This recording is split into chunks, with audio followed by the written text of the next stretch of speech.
Hey friends, my name is Aaron Ciotti. I forgot to turn all the things on. Welcome to Maintenance Monday, Fart Bags Monday. Flying, farting, fixing today. With the 3D printer just blasting away behind me. I'll be super interested to hear from headphone users how annoying it is to have that on. I don't plan on doing it all the time, but I wanted to do it at least once to see how sort of obnoxious it is. I'm printing green right now. I'm doing like one color a day. I did a sheet of propodials in green, which just looked perfect in this color. And now I'm doing a whole bunch of camera mounts in Sane Smart green TPU. Really? Canon? Really? Already? All fucking ready. You're gonna do this. I have an eBay alert for a Sony A5100. I think that's gonna be what I replace Canon with. Oh, come on, you jackass. Please work. Please. Oh my god. There it goes. Got it. Yeah, thanks for joining me. Q&A, of course, as always. Yeah, I've been messing around changing settings on the 3D printer. We'll talk about that for a minute. I finally tried smooth edges, which I can't really recommend. You'll see why.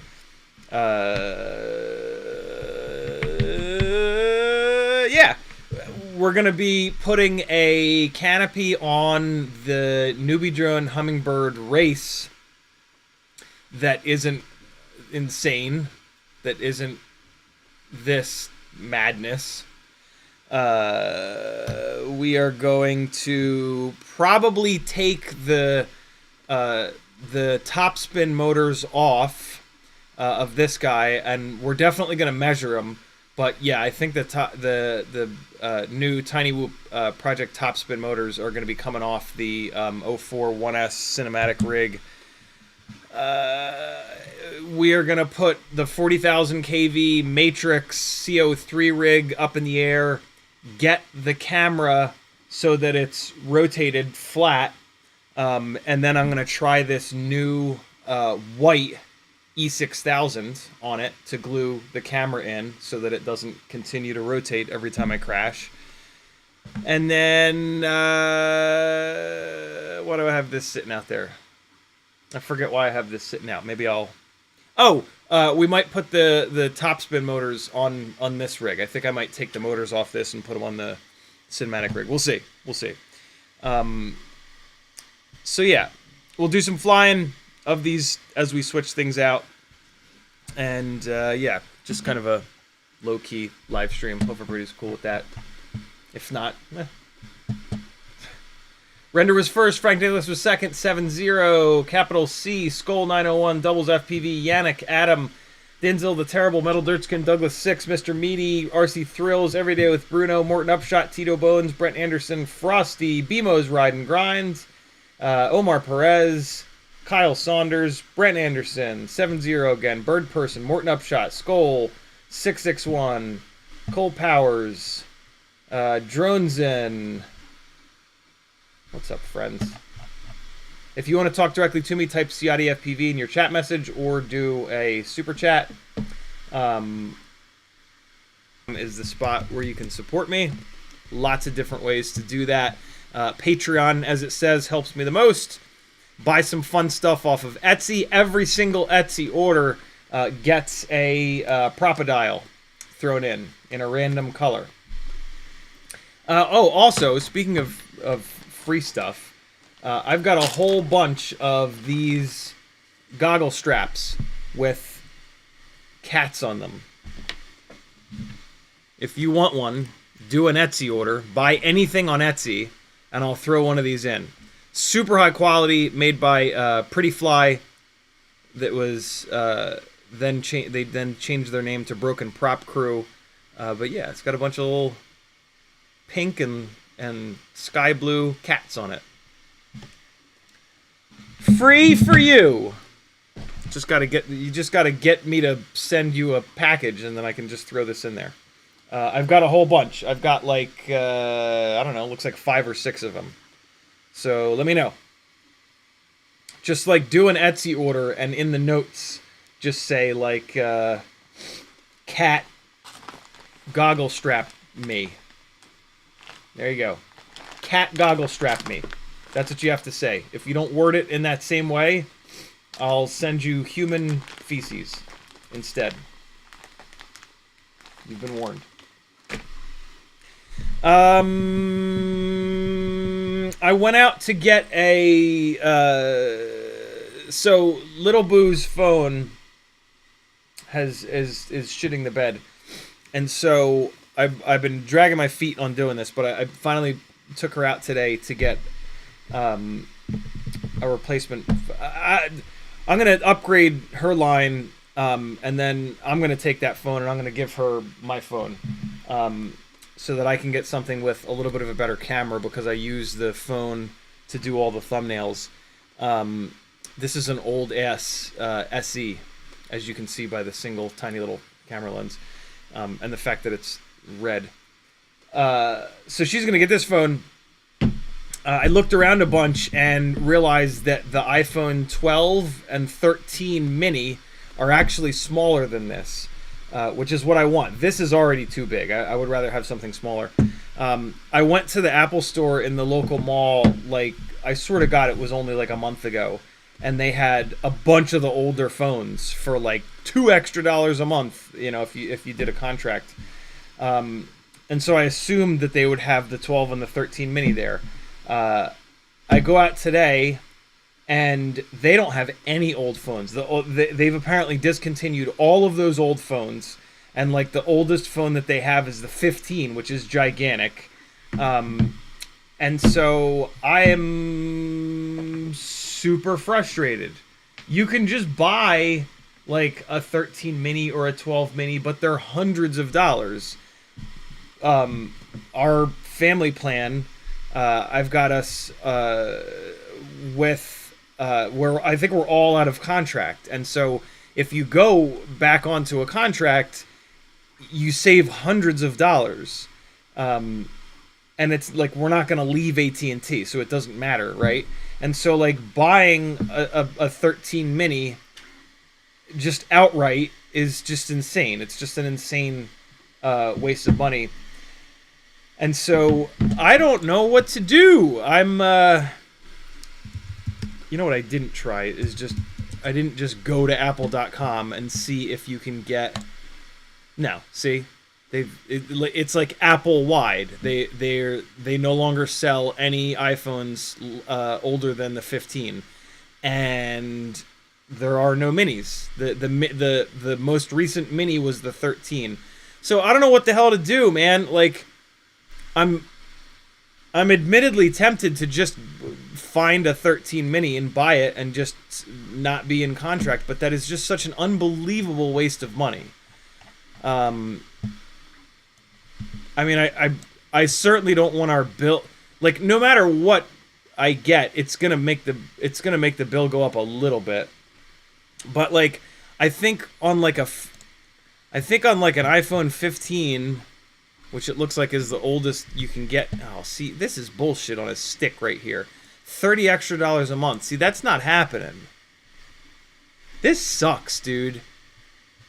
This is not cool that they've just taken all of the older phones away. That is super shitty, man. Yeah, to get like when I went in there a month ago or whatever it was, I swear to God, it was like $3 extra a month to get like another iPhone SE. I think that's what this one is, on a 2-year contract, which I almost did, but then I was like, nah, let me wait and do and at least like look around and see if there's anything else. So yeah, that's my punishment. If anybody happens to know how to get a 13 mini with a, you know, like as an upgrade, let me know. But I don't really think there's a way to do it. I went to an AT&T store. They didn't have anything. I went to a Best Buy. They didn't have anything. I think what I have to do is, like, I would have to find, like, a store that still has new 13 minis that can do the actual upgrade. And I have a feeling I'm going to have a hard time finding that. So, I don't know what to do. In the chat, Tito Bone says, what's up? Bird Person says, I posted settings for whoopstore holder and STL in Discord General. There it is. Very cool.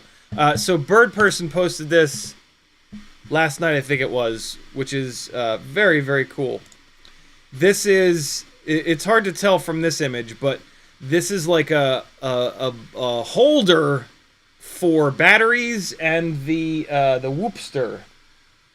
Oh, you know what though? I don't have this whoop. I have the older whoopster. I didn't even realize. I'm sorry, dude. This ain't gonna work for me. It's super cool that you put that in the back though.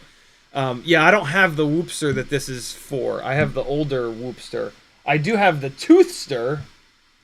I wonder if the toothster would just drop in there. But yeah, I have the whoopster version 2, not the version 3. I'm stupid. Well, if somebody else wants to print a very cool holder for the whoopster version 3, you'll be good to go. Cole FPV just posted a link to Swappa. What the hell's Swappa? Reject. Yeah, see, like there's a bunch of places where you can just buy it for like $200 to $300.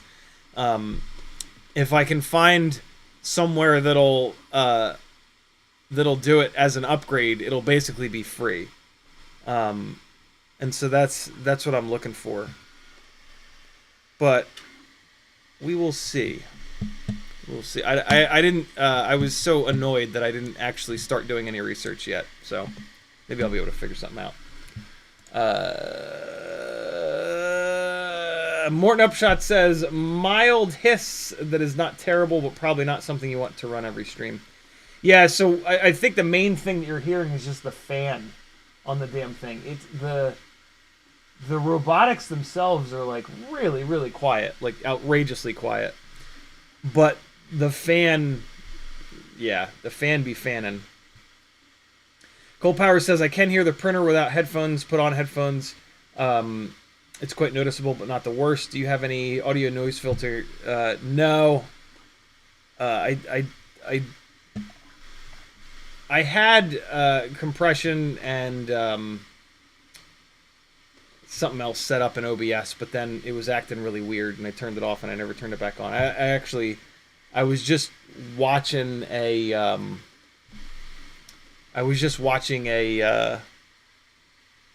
the one guy, Harris Heller, video the other night, last night actually, on he uses the Elgato software, which is kind of annoying. I just need to look up like a YouTube video on compression, equalization, and the third one in OBS, and then just follow along.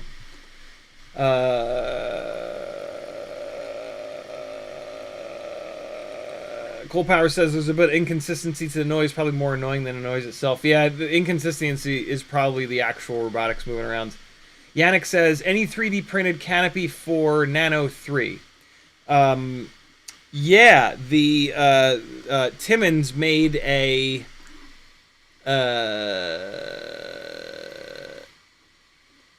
Batwing for the Nano 3. I don't really know of any other. I don't really know of any Nano 3 canopies though. Runcam Nano. I'm sure there are some. I mean, look, if you're gonna run a Runcam Nano 3, you should use the old school Mobula 6 canopy. Like the reason, the main reason to run a Runcam Nano 3 is that you can use this canopy. To run the Runcam Nano 3 in like a 3D printed canopy doesn't make any sense to me. So yeah, if you're gonna do a 3D printed canopy, you might as well run a camera that's wider angle and or better quality like the CO3. So yeah, but technically speaking, it looks like, actually it kind of looks like there aren't any, but that's actually a good thing. Looks like there's this one. But you don't want this. Don't do it. Don't do it! It'll just break your camera and or AIO. Oh god. That tastes like awful.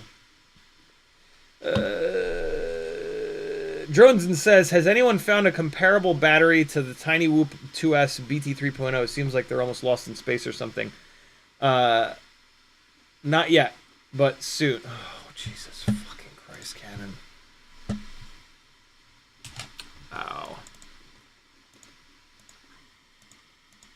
Canon is really serious about me about me selling everything Canon that I own and never looking back.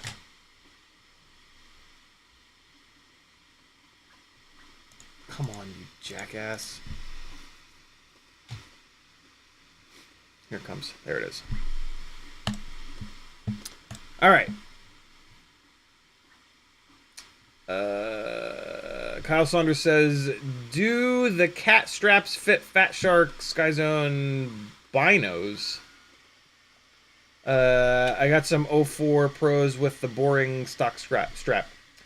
You can use these on anything. I mean, you can even use these on like the giant goggles. They're just like regular old goggle straps that are looped on either end. They don't have like a snap on either end or anything like that, but they're just material that's looped over on the other end. I use these on, so like the walk snail goggles, for example, right? Like technically you shouldn't be able to use these on them because the goggle strap holes are fixed. Like they're solid. Right? It's just one big piece of metal. But I just go in and cut a little slot in it. See the little slot there? I just go in and cut a little slot, and I've never had an issue. You don't have to cut the slot thick, and you cut it dead center. And so then the goggle strap just, yeah, it's fine. And, like, it can't get out because you cut it center. So, yeah. Should be able to use them on anything. If you're motivated enough. Hey. All right, I'm going to start. I'm going to start ripping support material away. This is my new... Dog's freaking out. Maybe the 3D printer will drown out the incessant sound of the dog losing his mind. Yeah, ripping this support material away is like my new exercise. It's incredibly satisfying. And I'm so staggered by how strong the regular print is. Like, at first I was being all careful, like, oh, you know, make sure I hold this and, like, don't pull too hard. Now I just, like, randomly grab at chunks of the support material and just pull as hard as I can. And I've yet to, like, rip any part of the actual print. It's super impressive. Yeah, like, that's ridiculous. And it leaves it's so clean. Like, I don't get it, man. Crazy stuff. I haven't totally settled on which support setup I like best for these little tiny mounts. I think, like, the regular one has actually been the best. So I've tried, like, I started with the regular one, and that seemed to be sort of the right one. And then I tried the tree support, and then I tried the regular one again, but, like, the different drop down. Let me see. So normal default, I think, is the best. I've since tried tree, and then I've tried normal snug and normal grid. This is normal grid. The normal snug seemed pretty good, but I think the normal default was the one that worked the best. The tree was, I did not like the tree on tiny little stuff like this. I can totally see where the tree support would be awesome for, like, bigger stuff. But for these little tiny camera mounts, the tree supports didn't really make any sense. And the prints came out, like, looking uglier, like legitimately uglier. I think because, like, the tree support was just, like, hooking up with right here, whereas, like, these normal supports are, like, wrapping around it, and then it comes off just, like, outrageously clean. I'm so impressed. I switched. I managed to burn through and wear out an entire plastic razor blade. I put a fresh plastic razor blade on earlier today and scraped the shit off the plate, and it was, like, way easier. So that's interesting. I think I probably got about 10 print beds worth of stuff out of one of these plastic razor blades, which is pretty good. I have a whole big ass box of these. Man, these work awesome. So it prints this tower. What the hell is it called? Prime tower. It prints this prime tower in the corner, and I actually love it because it's like a little handle. So I just hold on to the prime tower and to get all the shit off. This way I'm not touching the plate and getting my greasy ass Dago juice all over it. Dago finger juice. And yeah, works well. I did blue yesterday. That's what's all over the table here. Oh, so I mean, since we're talking 3D printing, I guess I've been meaning to try the what the hell is it called? Fuzzy skin. So there's another name for it. Fuzzy skin. Oh, for fuck's sake. Fuzzy skin is Bambu Lab's name for it, but there is another name for it. and it just moves the print, it, like, jiggles the print head a little bit, so that the straight layer lines kind of like disappear. Don't use it on small stuff. It's not. It makes it look awful. It makes it look like the printer is drunk, and it's also like floppy as hell. I only did a couple test prints with it, but yeah, it's. I can see it being good for bigger stuff and for like PLA, but I don't think it's the move for TPU. It's definitely not the move for smaller parts like this. So these are. I think I'm actually going to throw these away because they seem like they're not very strong either. It seems like for some reason it's, which would I guess make sense because it's not making straight lines that are being like glued together. But yeah, like this is with it and this is without it. And it's yeah, not for small stuff. For big stuff, I'm excited though. Should be cool for printing big things. But yeah, these just look ridiculous, and they're very like squishy. So I think these are. I think this is a little bit of a failed experiment, but that's okay. It's been fun, kind of experimenting with different stuff and seeing what works and what doesn't. I can totally see why people get very carried away with 3D printing, and I'm trying my best to not let that be me. I've got a whole bunch of... So what I'm doing is I'm running through like one color a day, and I have this print bed of a whole bunch of different camera mounts here.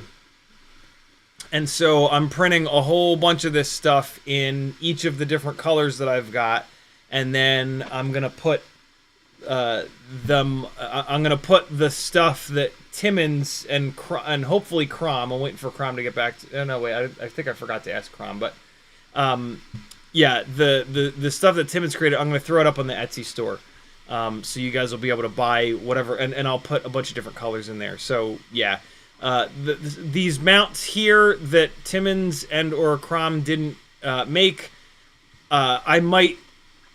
I don't know. I'm. On one hand, like I'm tempted to message the guys that made these and say like, hey, how much money do you want for me to? Do you have any interest in? I would like to sell these on my Etsy store. Are you willing to like license the design out to me, or can I pay you like a flat $20 or something like that? But I don't know. A lot of people have 3D printers. I don't know if I would actually be able to sell enough of these for it to be worth anybody's while. At the moment, like if you want any of these other mounts and you're doing an Etsy order, just let me know and I'll just throw it in. But yeah, like the bat wings and stuff, I would love to charge a couple of dollars for, at least to cover the cost of the filament. And to, you know, just be another way for me to kind of keep the ship afloat here. If you want these fuzzy printed, there's like 2 bat wings. No, you don't want these. These are garbage.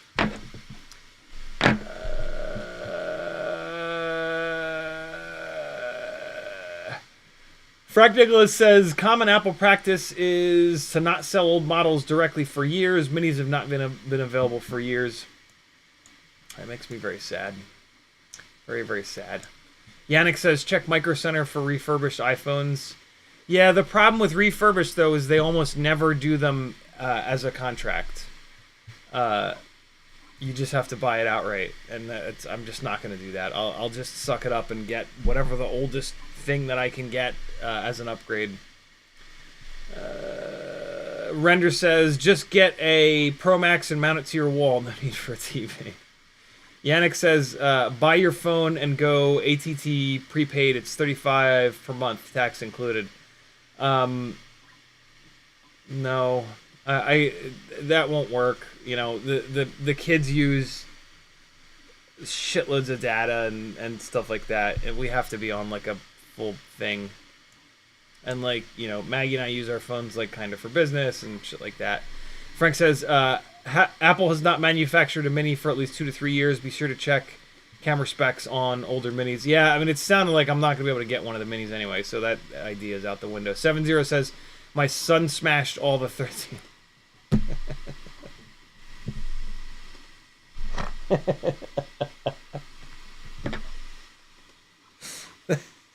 That is the most wonderfully passive-aggressive chat comment that I have read in over 3 years of doing this.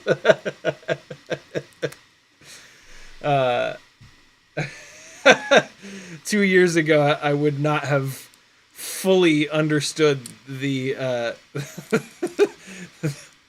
the frustration behind that, but now I do.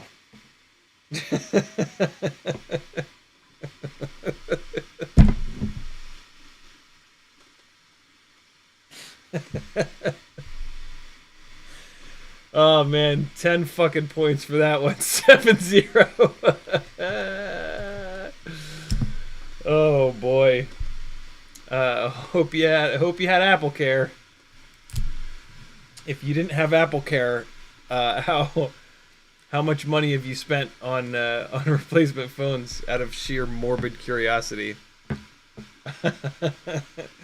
Brutal.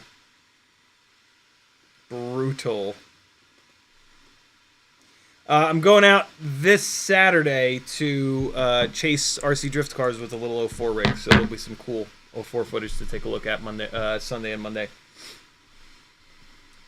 Cole Powers says, I always used to use Swappa for secondhand phones. I'd never heard of that website before. It looks pretty cool. Meadowdutson says, I know you don't want an Android, but I have a Pixel 7 Pro that's carrier locked to AT&T.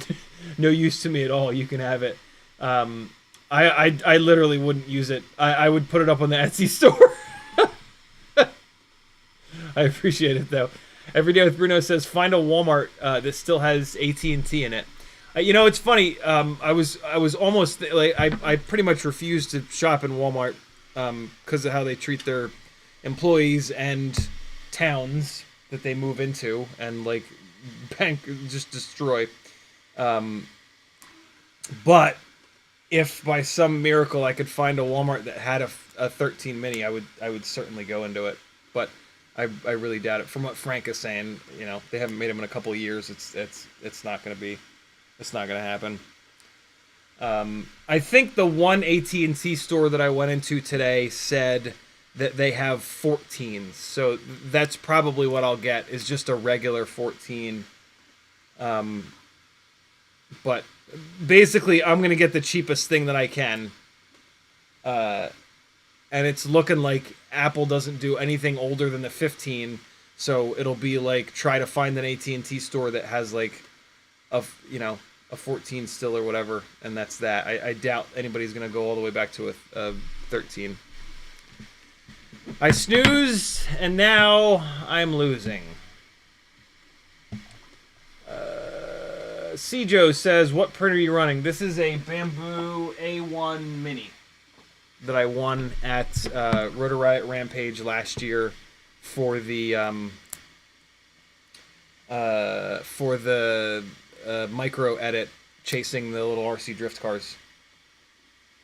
And then it sat, the printer sat back there until until the 12 hours of Christmas stream when I finally plugged it in. The printer sat for like 6 months. I didn't use it. I didn't have anything to print though. Now I do, and now I'm using it.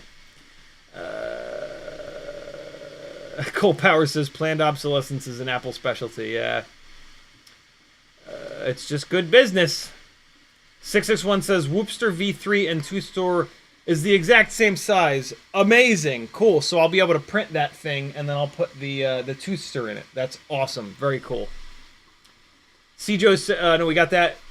Drew Blick says, what's ship timeline for an order from the 10th? Pinvice, 0.99 millimeter.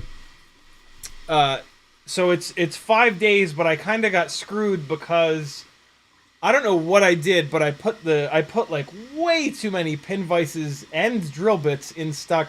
I think what happened is when I got the pin vices, I put them in stock, and then I don't know what happened, but the quantities were all jacked up, and I had to really quickly do another order for more pin vices and more drill bits, and they just showed up over the weekend. And so, yeah, there's a couple of orders that are still sitting and waiting. I think there's 2 orders that are still sitting. So if you haven't gotten the email from Etsy saying that it shipped, then you're on the floor and you're next out. I missed the mailman today, so they'll go out tomorrow. Sorry about that, friends. Cole Power says, tree supports work excellent on more rigid filament, PLA, PETG, ABS. Nice. I need to, I don't have any, all I have is TPU. The only rigid filament that I have is the extra little bit of white, that came with the damn thing. And so I need to, it is a hardened, nozzle that I have. So I guess I should get something with carbon fiber shards in it. But yeah, I need to get a roll of rigid filament. So I'll do, I mean, if I will either do a little bit of research on it, or if it's a no-brainer and a bunch of you say the same thing in the chat, I'll just get that. So if there's like a no-brainer hard filament to get, let me know. And yeah. It might as well have carbon fiber in it, right? Since I have that hardened nozzle.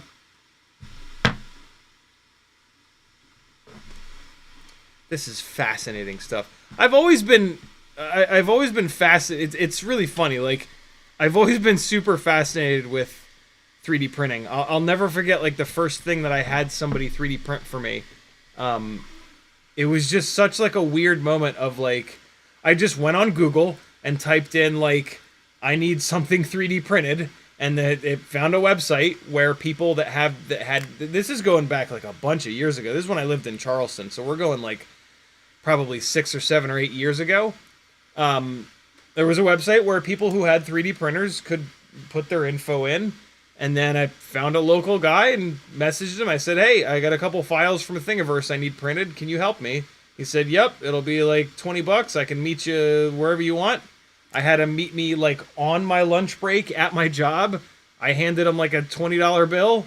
He handed me a bunch of, it was, so we're going 7, 8 years ago, come to think of it now, because this was, what I had him print were canopies for the Baby Hawk, when I'd moved it into a carbon fiber frame.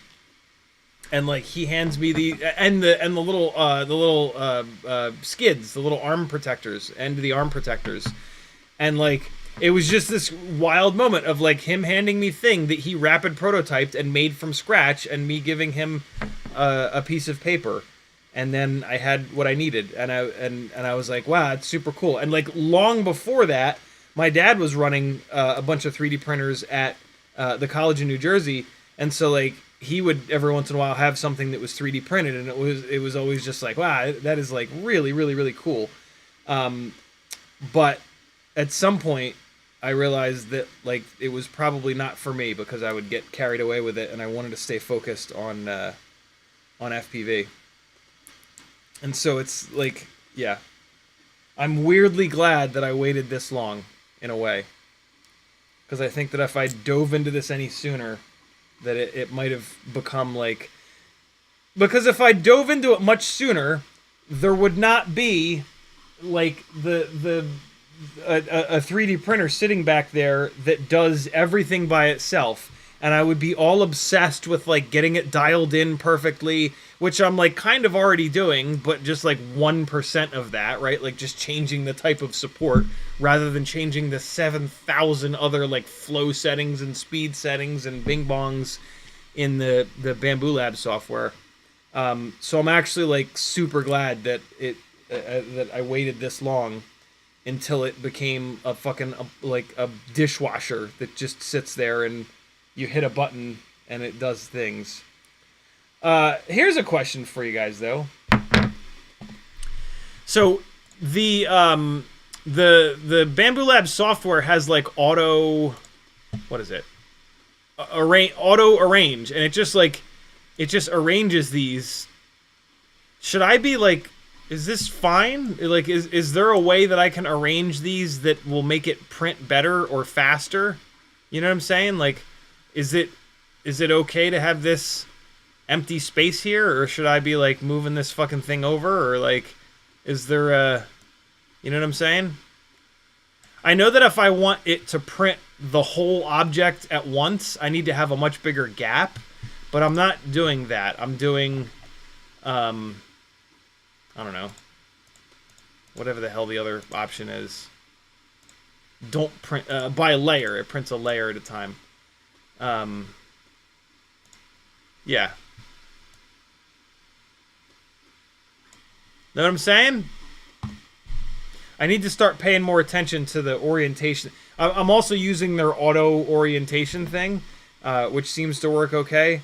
And but I'm just like paying a little bit of attention. I'm not really printing anything that needs to be strong yet. That'll only really matter if I print like a GoPro mount or something like that where it needs to be strong. Canon, you are fucking pissing me off right now. You need to get it together.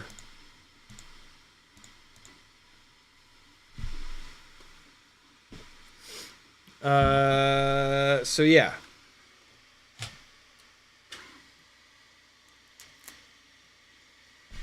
Man, that support thing came out in one big hit. That was insane.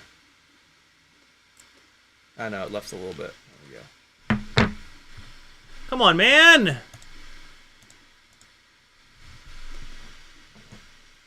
Got one job to do. It's just be a camera. There we go. Incredibly satisfying. My God, man. Alright. What else is happening in Chad? Cold Power says TPU kind of sticks too well to tree supports. You know, yeah, that's true. That's true. It's way easier to pull off this support material, this not auto, but default support material. Cold Power says you'll eventually need to clean your build plate. Soap and water is all you need. I wear gloves when drying, reinstalling. Very cool. Cold Powers also says, I got one of those fancy holographic plates that leaves a pattern on the bottom of the first layer. That's cool. Part removal is even easier than a textured sheet. Yeah, at some point I want to get a flat, smooth plate.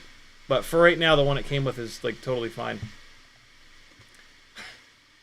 Little Shart Beauchart with a 10 Californian Canadian dollar super chat. He says, paying the Teddy tax. Hope all is well, brother. Thank you, dude.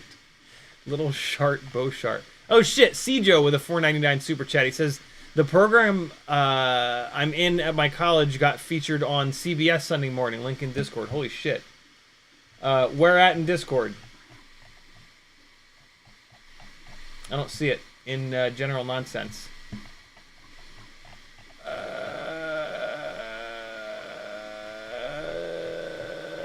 Hold on, I'm scrolling where I was. Yeesh.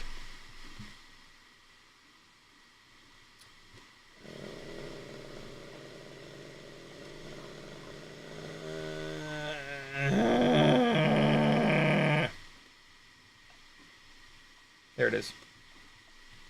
He just says, I gave up Walmart for Lent, and I'm supporting local grocery stores and butchers instead. Hell yeah, man.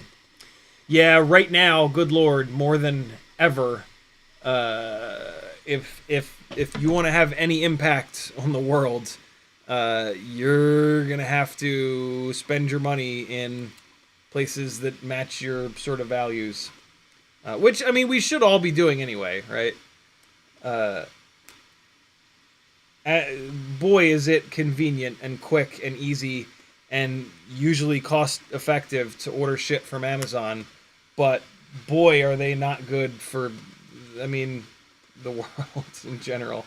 Like, yes, there are private sellers on Amazon, but as someone who worked for a private company that got set up to sell shit on Amazon, and as the person who was partially responsible for all of that work, it sucks. And they hammer the shit out of you on your prices and your ship times, and then, like, it is bad. And so, like, yeah, any store that sells shit on Amazon, they also have a way of ordering direct from them, and that is going to be a lot less work for them, and they're going to make a lot more money from it. So, like, in all scenarios, it's better to get the hell off of Amazon. But I say that as someone who just very recently, like, finally said, you know what, I have to completely swear off ordering anything from them. Which was mainly a political decision, to be totally honest with you. But still, I mean, it's like, yeah. No matter what side of politics you're on, buying stuff from smaller businesses helps people.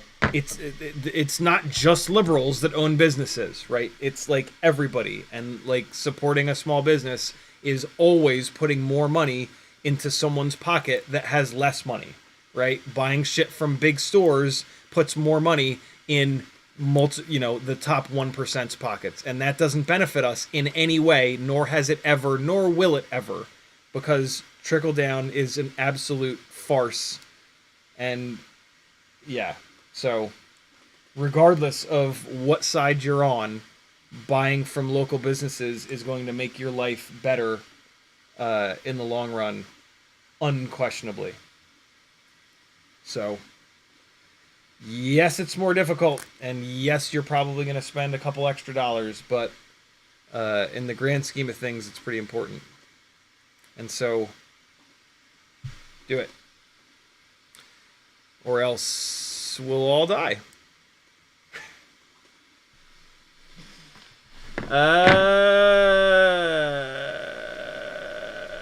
Cjo says, carbon fiber nylon. You got to keep it dry like TPU, though. That's fine. I'm used to it.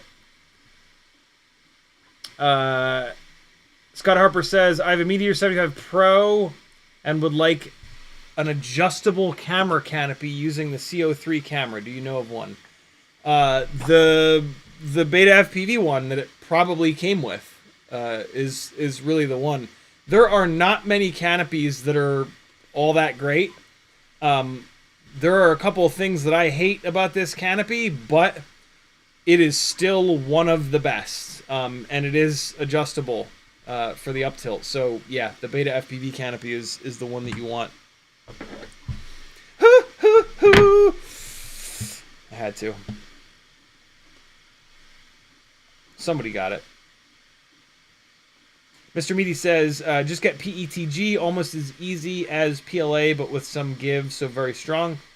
So we've got one vote for... There's one vote for carbon fiber nylon, there's one vote for PETG. Kelvin says, I have an Air 65 race with 0702 SE 27000s. It drains batteries too fast for me. I have 3 802 23,000s that I want to swap in. Will the PID loop adjust, or should I just motor limit instead? So you are going to put a heavier... So you've got a lightweight 0702 that's admittedly high KV. And your major issue is that you're not getting enough efficiency. And so the solution that you're talking about right now is to put a heavier motor in that, yes, is a lower KV. A better solution would be just to go into the PID tab and motor limit the lighter weight 0702s down, and then you'll get much more efficiency than the 802 23,000. So do that. Going from a 702 to an 802 is going to give you significantly less runtime because 802s are quite a bit heavier than 702s. So yeah, either use less throttle or just motor limit. Go into the PIDs tab in Betaflight under motor limiting. Go down to like, I mean, you can do the math to take like 27,000 kV down to 23,000. What would that be? So like clear 27,000 times, let's say like 0.85. Yeah, so if you do a motor limit of 85%, that's the equivalent of turning those 27,000s down to 23,000. Better yet, though, go in there and do like a 70% motor limit, fly it around, see if it has enough power. If it has enough power, awesome. If it doesn't have enough power, go to 80%, fly it around, see how you like it. And so just, you know, dial the power in. Basically, if it sounds like efficiency is what's important to you, so do a big motor limit because that's going to be the most efficient, and then fly it around. And if it has enough power, amazing, you're done. If it doesn't have quite enough power, bump it up 5 or 10%, fly it around, right, and just keep doing that to find the lowest motor limit that you can stand, and that's going to give you the most efficiency. Going to 802s is the wrong move. You're gonna, it's gonna get a lot heavier and it's gonna get less efficient. Cijo says, when it comes to brand for PETG and PLA, buy the Jesse filament from Printed Solid. It's USA made, 20 bucks a spool, and great quality. I was actually gonna try the Bambu Lab specific stuff because they've got like the profiles built in, and I'm probably only gonna get like one spool of it, and so I was like, I'll give that a shot. But maybe if I get through that, then maybe I'll try Jesse's girl. Where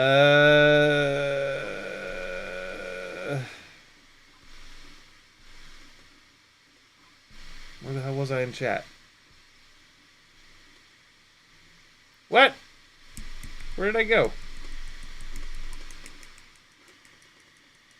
So we've got a vote for PETG. We've got a vote for fiber nylon. And then Cijo says...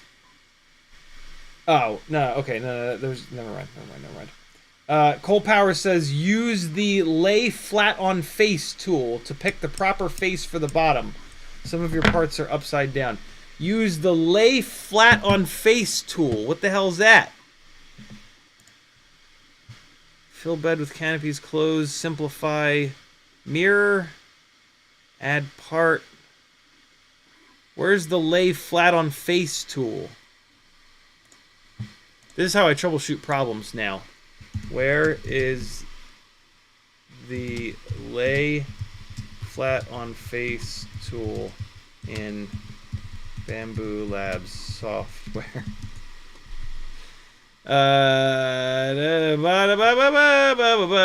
Top toolbar, typically second icon from the left. That's absolutely ridiculous. Top toolbar, second icon from the left. That didn't work. Wait, no. Top toolbar? Wait, no. Oh, look at Google AI being a fart bag bastard. Where are you at? Lay flat on face tool. Add plate. Auto orient. Arrange objects. Variable layer height. Move. Rotate. Is it in rotate? No, these are just... No, this won't work. Oh, shit, son. What? What? Do it. Make it. Do it. What do I use? Arrow keys? Oh, no, I pick the face. Ah! Oh, that's pretty cool. So I can pick the face. Ah! Mm-hmm. Mm-hmm. Okay. Okay. I see. I wonder what this auto orient thing does. I noticed that like this guy printed upside down. You know what's interesting though is that this comes out really clean. Like there's a shitload of support material that it uses, but when I rip all the support material off, it's like really, really clean. Printing upside down, not upside down, but like, you know what I'm saying, printing like that.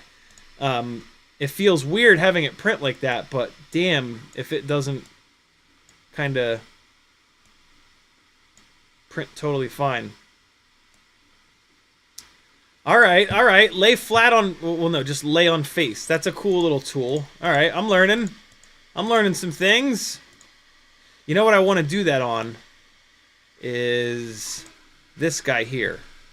Because this is a Mobula 7 Batwing, basically. And it prints it very weird. So what are the faces? Right on that face? No, that's not a good face. No, that's not a good face. No. This is a very strangely shaped print.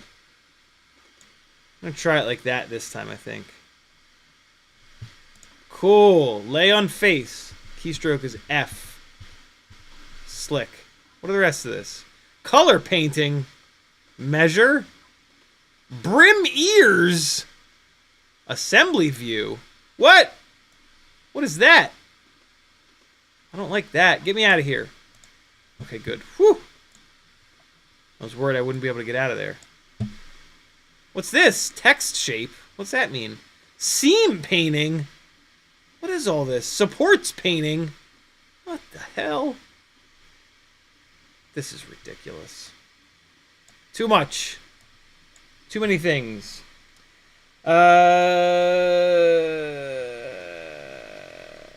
Cold Power says... We got that? Oh, man. Hold on. YouTube did the thing. Scrolled me to the bottom. Scrolling back up. Blah, blah, blah, blah, blah, blah, blah, blah, blah. AntBBTHC says, have you ever run it on ludicrous mode at 166% print speed? It's kind of crazy, LOL. I have not. I right before the stream, I was actually just every once in a while I just randomly click around in the software, and I right before the stream I just saw the spot where you can change the speed. I was like, oh shit, it's on normal right now. What's crazy is I can go to... There's a setting called silent. I was like... I assumed that it was on silent already. But apparently not.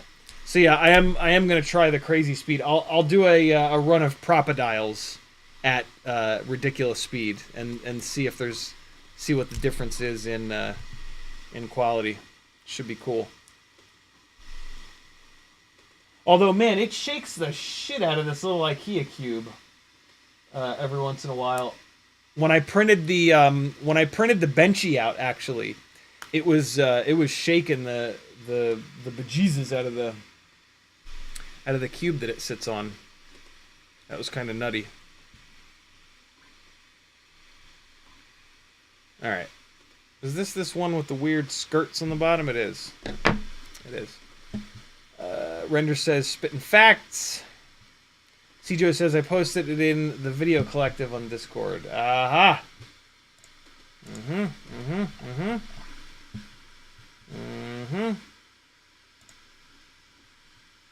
Oh, no shit. Restoring classic cars in the classroom. Dude, that's awesome.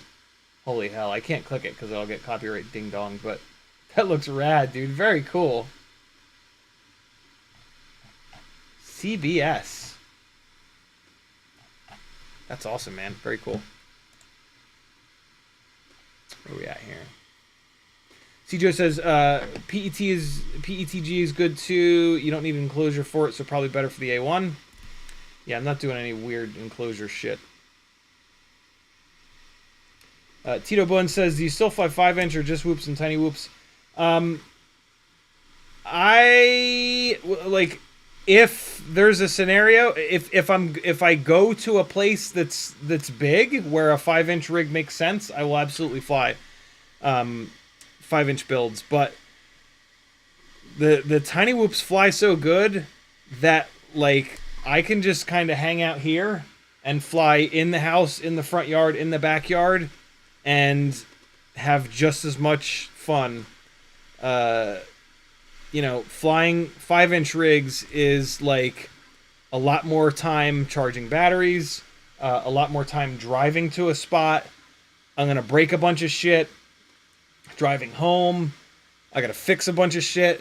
So like in terms of like time versus smiles, it's totally skewed, you know? And like I flew 5-inch rigs for 5-6 years, like a lot. And like so nowadays it's more about like how much enjoyment can I get with the least amount of time and money? And that is tiny whooping. Like, they're outrageously durable, super easy to fix. And yeah, like if I've got like a half an hour, I can blast through like 7 or 8 batteries. A half an hour in 5-inch world is just charging batteries. You know what I mean? It's not super common that I have like a 3 or 4 hour block of time where I can get all the batteries out, give those builds a once over, get everything packed, get all the batteries charged, get everything packed into the bag, drive out to the spot, fly the spot, chase the thing down when it crashes and blows up propellers all the time, right? Drive home, fix all the shit that exploded from smashing into concrete.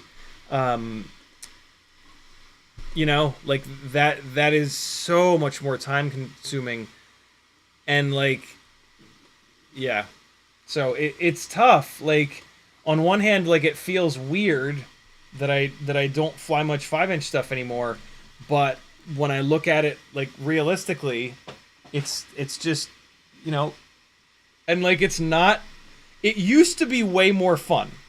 It used to be way more fun than tiny whooping because we didn't have good power to weight. We didn't have good powertrains on tiny whoops. We didn't have good motors. We didn't have good propellers. And so, like, the only way to get a good flight experience was to fly, like, 3-inch or 5-inch or whatever. But that's just not true anymore. And so it's like, why? Like, where's my motivation to fly a 5-inch freestyle rig? To, like, impress people? I stopped caring about impressing people 10 years ago, if not longer, right? It's good practice. Practice for what? All the times that I don't fly 5-inch rigs? You know, like, it's really hard to find a reason to go do that stuff. Like, so and I think a lot of people are realizing that. You know, for a long time it was like you weren't like, people would talk about like tiny whoops and micros and be like, yeah, does anybody actually even like fly those well? Like, it was like a joke. It was just like, you know, only like new people flew stuff smaller than 5-inch. Like, nobody that was actually a decent pilot would fly anything other than 5-inch rigs. And that has drastically changed. And some of the best pilots that there are flying cinewhoops and micros and tiny whoops and stuff like that. You know, like, look at the racing community, right? Some of the best racing pilots are flying. I mean, some of them are exclusive. A few of them are flying exclusively tiny whoops. Most of them do everything, but still, you know, like, a bunch of the top racing pilots also spend a good amount of time flying tiny whoop. So yeah, the game has changed quite a bit, which is great. That is a good thing. I also have thousands of hours of unedited, perfectly good 5-inch freestyle flight footage sitting on a hard drive. So it feels weird going out and making a whole bunch more, making even more of it that I haven't edited yet. And the other thing that's really cool, the few times, like, every few months, there'll be a reason for me to go fly 5-inch rigs like Rampage. And I'll go out to Rampage and I'll fly 5-inch, and like, it'll take me a couple batteries to adjust. But then what's really interesting is that flying tiny whoops inside the house is so outrageously difficult that when I go fly 5-inch stuff, it feels like slow and controlled, and it's like easy. It's really, really cool. Like, the style of freestyle that I do with tiny whoops is so outrageously difficult that it makes you get really good really fast. And so, like, when I go fly big shit outside, I'm like, oh my god, I've got all this space. This is like easy. Oh, I flicked it up in the air and I'm just waiting for it to come down. I can just take a breath and like just relax for a second. And so, like, all of the stick time that I put in on these little guys, like, no longer is it like, to get good, you have to fly 5-inch. Like, that's gone. You can become the best pilot in the world flying inside your house nowadays. And that is amazing. Like, that is absolute magic. Flip on face. Look at that. Put something on its face that wasn't oriented right. Shout out to Crom for making a 20-degree version of the 04 Batwing mount. That's what I just put on its face. The way that the Batwing mount sits on the frame, the frame kind of tries to take the up tilt away from it, and so having 20 degrees of up tilt, you end up having like 5 degrees of actual camera up tilt. Kelvin says, thanks for the motor limiting tip. Adding my vote for PETG as a good filament for durability and ease of print.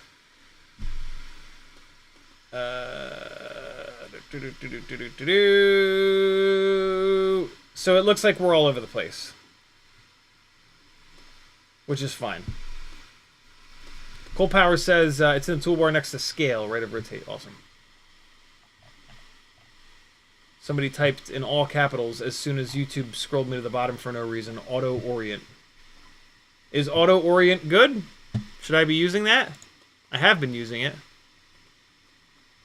How does auto orient work, I wonder? Cole Power says some things are best printed in weird orientations. He also says when you get the faces right, then use auto arrange. Nice. So that's what I have been doing. I've been using the auto orient first and then the auto arrange.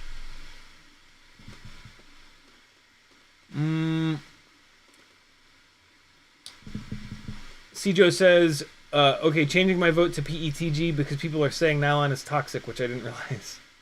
All right, so I guess I won't do nylon. So yeah, I'm seeing more PETG recommendations. I think PETG is what the white filament that it came with that I did this benchy with was, and that seems awesome. So maybe I'll get a roll of... do they do PETG with carbon fiber shards in it? Is that a thing? Render says, seam painting is amazing. Allows you to place your Z seam wherever you want instead of it choosing an outside edge or corner in such an obvious spot. What the hell's the Z seam? Is that where it starts? Judging from context, that feels like that's where it starts printing. EUC, and that would also mean that's where it changes layers, I'm guessing. EUC NFPV says, I crashed my Mobile 6 in the toilet today.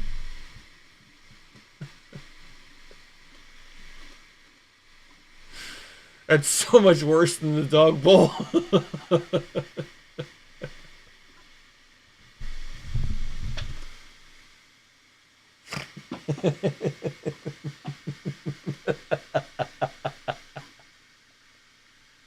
That sucks. That sucks so bad. Oh, you shit and piss in there. And your tiny movement in there. Oh, boy.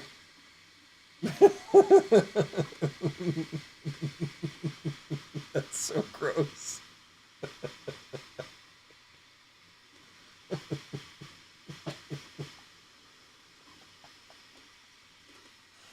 Oh, God, that's so nasty. Oh,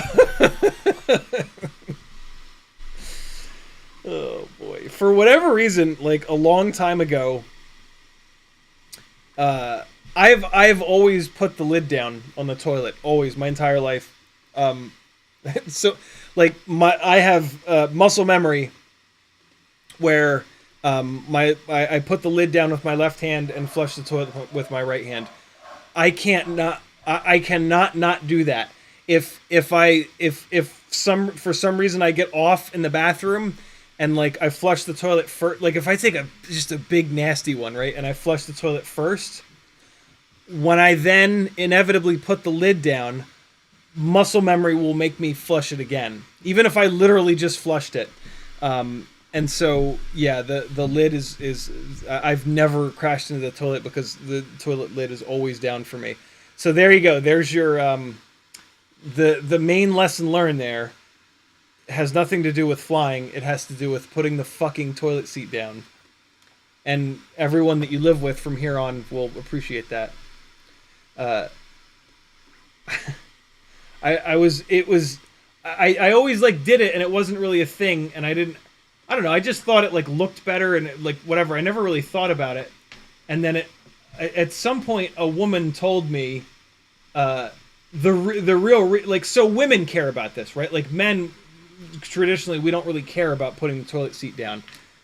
Some of you might not know this.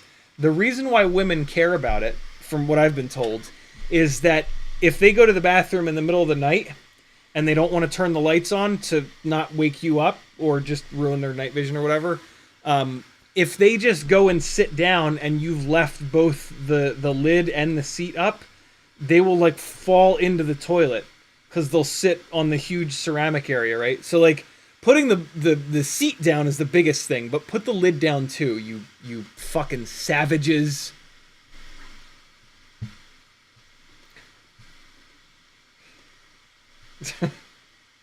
And like if you leave the seat up and they fall in, they're gonna be pissed at you. If you put the seat down and then they just, you know, bare ass sit on the seat, it'll just be like, oh, you know, and they won't like come back and punch you.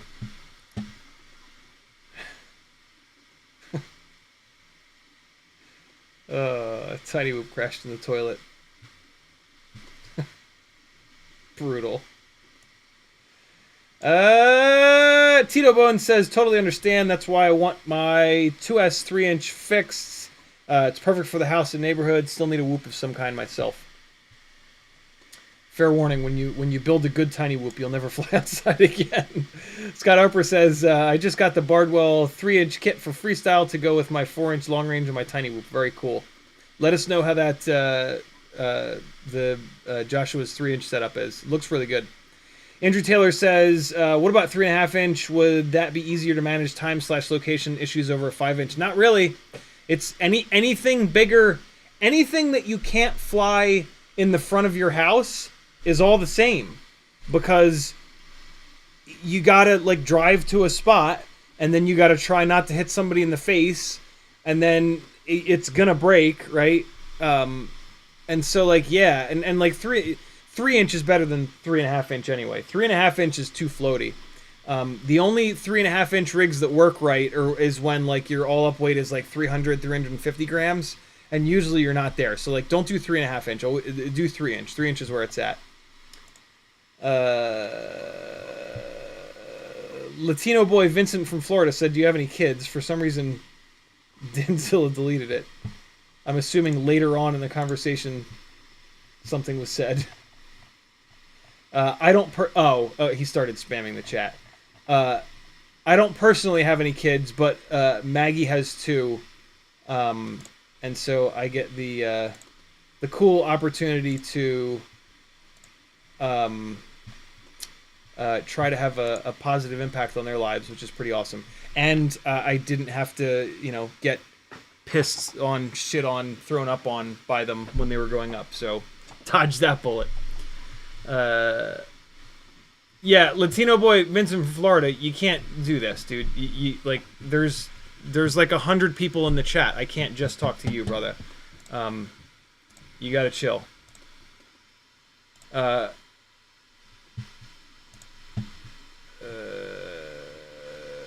Okay, now you're gone forever. Bro, I want to cuss out a 7-year-old girl. Yeah, no, don't. What is wrong with you? Alright. What else is happening here? I'm going to assume that the mods just timed you out. If you act like an adult and don't do this, I won't ban you from the entire channel. But if you keep acting like this, you'll be gone forever. So this is your only warning. This is an adult place here. Frank Nicholas says, with all your printing giveaway items, consider wear and tear on your printer. It says winter, but printer. Anything with carbon will chew through even hardened nozzles. Be prepared to buy replacements sooner. Very cool. Render says, PLA is stronger. PETG is better with higher temps like open sunlight. PETG is rough for use for anything that's lanky. Interesting. It contracts a lot when cooling each layer. Cijo says, what? EUC FPV says, it was a toilet connected to the guest room that's never really used. Brutal. Andrew Taylor says, I do the toilet lid down too. It's a shit bin. Can't believe people leave it open. Yeah. Yeah. Put the goddamn seat down and then flush it so that all the shit going on from all that rushing water doesn't go in your mouth.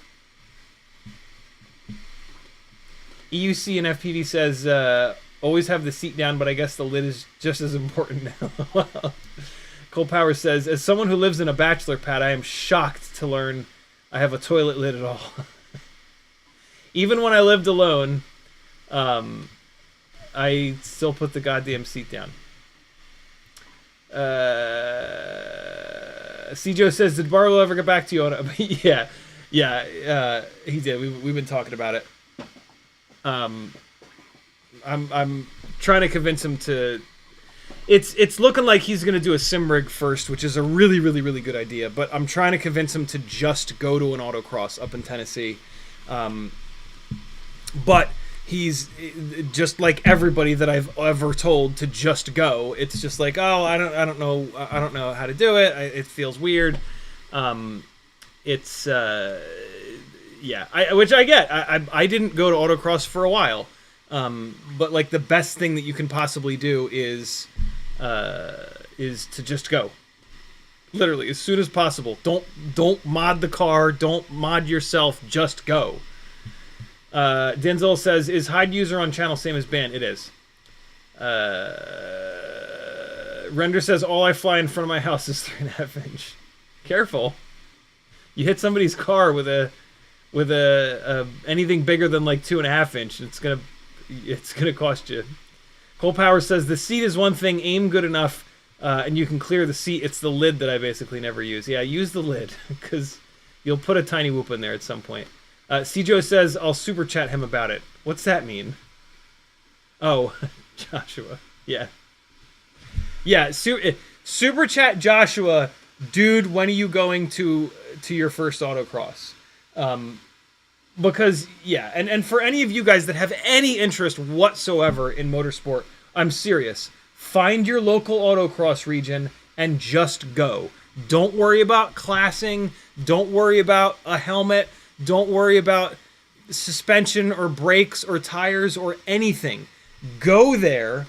There are 100 people there that are dying to help you out and that are dying to show you how much fun it is. And they will have the masking tape that you need to put the numbers on your car, and they will make sure that you don't make the numbers too small. Like, there's all these stupid mistakes that you'll make trying to do it for yourself.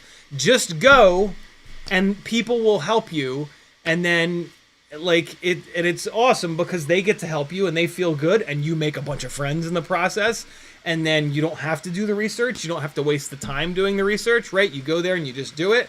And, like, for half of the day, you're going to chase cones. And so, like, when you're not physically running to grab a cone, you're going to be talking to the other corner workers, the other course workers, and they're going to tell you all the different shit. You just go. And they have loaner helmets, as Cijo says. You don't have to bring a helmet. You don't have to bring a goddamn thing. You have to bring yourself, like, $30 or $40, and that's it. You technically don't even have to bring a car. That, like, there are usually people who want a co-driver or a second driver in their car. Usually they want that second driver to be a little bit more experienced, but, like, technically speaking, you can just get a ride. You can take a fucking Uber to an autocross, and you might be able to find someone that will let you drive their car. basically, like, everybody grids up big long of cars that are gridded up waiting to run. There's a second row in the grid for 2-driver cars. And the 2-driver cars, they send the car, and then they loop back into the 2-driver line. The big long line of single-driver cars goes. Halfway down that line, your car goes again. So guess what? Your car goes on track twice as often and puts twice as much heat into the tires. So for the owner of that car, when they go for their next run, there's more heat in their tires and they will run faster because of that. And so, like, you actually don't even need a car, but bring your own car. Like, me, as somebody that's experienced, I can just Uber to an autocross and, like, a bunch of people will beg me to drive their cars. As a new person, you might be able to find somebody, but probably not, because, like, you don't even know anybody for them to trust you. They might, you know, but yeah, you don't need to bring a damn thing or be ready, or you just go and people will hook you up. It's awesome. Super fun. Denzel the Terrible says, I would pay to see Ciotti versus JB Autocross race for charity, clash of the FPV Titans.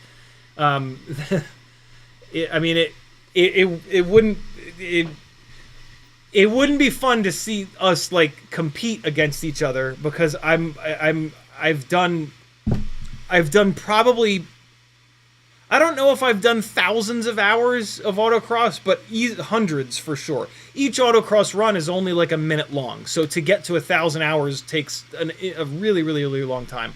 I'm really, really fast. Like, I got outrageously good at autocross. What would be really fun would be Joshua and I working together, and, like, basically me putting him in the passenger seat of my Miata, scaring the living shit out of him, and then me being in the passenger seat of his car instructing him. That's what would be fun. It wouldn't really be fun for us to compete, because it would just be, like, you know, a new person and then someone that, like, was literally an instructor for, like, 7 years or something. But yeah, like, the look on his face, the look on new people's faces when an instructor drives a properly prepped car on sticky tires is pretty fun. There was an event, sometimes it's hard to see through a helmet, but there was an event that we did for a Corvette group many moons ago where I took a bunch of people for instructor rides. And, like, autocross is fairly safe. Go away! Stop it! Autocross is fairly safe, so the feelings of terror are not really there. Track days where there's, like, concrete barriers and shit, that's where you'll really see people get scared and throw up and shit. The big thing with autocross is just throwing people around. It's just too fun to throw people around. I don't remember which event it was. Well, this is one of them. This is not the one that I'm thinking of, but there are some. There's a bunch of reactions from co-drivers in this, and you get to see them get thrown around. So yeah, this is one of them. There's a link in the chat. Yeah, that's one of them. That's kind of fun. Jesus Christ, 11 years ago. Oh my god. That's absolutely ridiculous. Right. Scott Harper says, we used to rent Dodge Neons and run them when our cars were broke to get points. Hell yeah. Yeah. I never had to do it, but it was always my favorite thing when somebody that was competitive in our region would show up in a rental car because they couldn't get something done on their car, or they couldn't get parts or whatever. And they would run a rental car in a stock class just to get points on the board, just to get PAX points. That is a special kind of... it's just perfect. It's so goddamn good. Scott Harper says my brother ran a Ford Festiva for a season. Nice. The Ford Fiesta is actually almost identical to my Mazda 2. I never ran a full season with the Mazda 2, but I did a few events with it. Extremely capable car. Very, very fun. Cole Powers says, that's what made celebrity guests on Top Gear so great. First, the Stig takes them around to rip the track at breakneck speeds, then they go do it alone. Yeah, Top Gear had such a cool formula with that. Denzel the Terrible says, you could race with a handicap. I mean, the PAX it's a modifier, which kind of takes the car out of the equation, which is really cool. We're gonna start with the newbie drone Hummingbird race, and we're gonna get this god awful camera mount that they ship it with off of it, and I'm gonna put. I believe this is the one that I printed that will fit with the BI, because the BI is a big bastard of a camera. So PAX is a modifier in autocross that kind of takes the car out of the equation. Basically what they do, they've got a ton of different classes, basically like A, B, C, D, E, F, G. And so the different classes have different speeds of car. And so I'm super oversimplifying this, but A class will have really fast cars. B class will have a little bit slower cars. C will be a little bit slower. All the way down into like G, which is where you'll have some of the slowest cars, right? And so by having these individual classes with similar speeds of car, at the end of every season, they can make a modifier. And so they can average out all of the different classes, A, B, C, D, E, F, G, average it out to 1.0, and then they can put a modifier on it. And that's what PAX is. And so what the PAX modifier does is it takes the car out of the equation. So you show up in a Corvette and you run a 42.6. I show up in an 85 horsepower Mazda 2 and I run a 51. Well, at the end of the season, they take every single time that's happened and they put this modifier in. And so the Corvette gets like no modifier because it's in the fastest class. But then the slowest class gets a really strong modifier. And so at the end of every event, and so every year, this PAX modifier changes for all the different classes.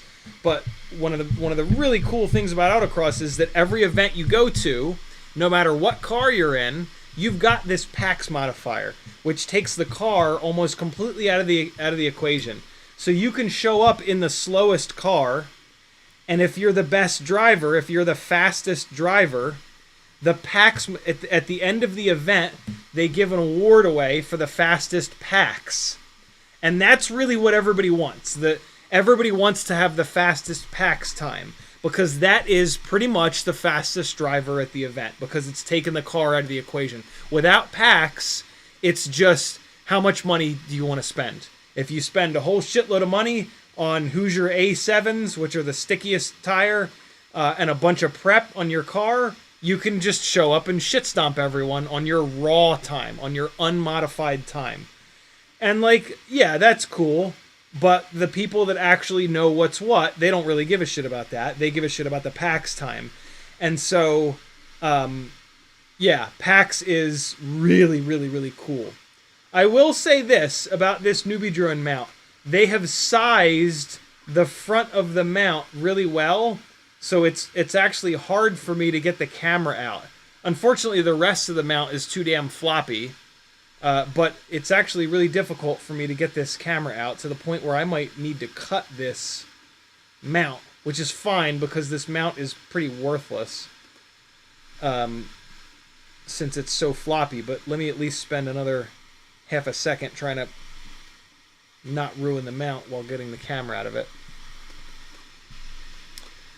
So yeah, PAX is one of the coolest things about autocross, because it really means that you don't have to spend any money. You can, I mean, you have to build a little bit to within the class, and like there will sometimes be like one specific car that in like B stock is the car to have, but it's pretty good. Like there are enough different classes where you can show up in an awful lot of different cars and be very competitive if you're a good driver. To compete on like the national, on the pro solo like national circuit, yeah, there's going to be one car or two cars per class that are absolutely the one that you have to have. But again, there's A, B, C, D, E, F, G, H. So there's a lot of different classes. So it's not like, you know, you have to have a 2022 Mustang in order to win. There'll be a bunch of different ones. Yeah, man, I can't get this camera out of here. But luckily this mount is pretty kind of worthless. So let me see if I can just cut this mount. Let me put the nerd goggles on so I can see what the hell I'm doing. I almost just put the nerd goggles on upside down. That was interesting. So let me see if I can cut this mount without ruining the camera. Oh yeah, easy. Cool. I also don't care about cutting this mount because they gave me an extra one in the box. So I do have another one of these mounts, but I really don't like this mount. It's way too floppy. So we've got a BI camera with a super short little cable. I have a whole bunch of these BI cameras, but none of them have this short of a camera cable. That's kind of wild. I wonder if it's going to be long enough for this different canopy. So let's see. Is this yeah, this is obviously the BI canopy. The BI camera has a pretty big board on it. Shit, I don't remember what is up and what's down. Is it like that? I think it's like this. I'm gonna put a battery on it, and we're gonna see. Ah! Hold on, I gotta unplug the VRX. Ow! Ow! Ow! Ow!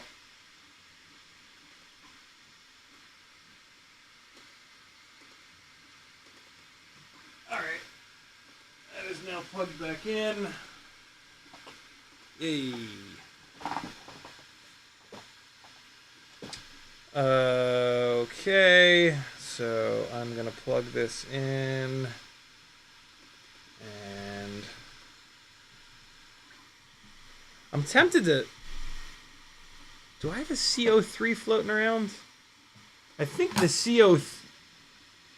You know what? No, I'm not gonna put a CO3 camera on this because that's a waste. Because this uses the Newbie Drone OSD setup, which is like really bad. So like I find that the Newbie Drone camera actually looks... It's a very contrasty camera, and so when you run it through the Newbie Drone OSD chip, which makes it very muddy, it actually looks the best out of any of the cameras. If I put a CO3 on here, it probably wouldn't look as good as this BI.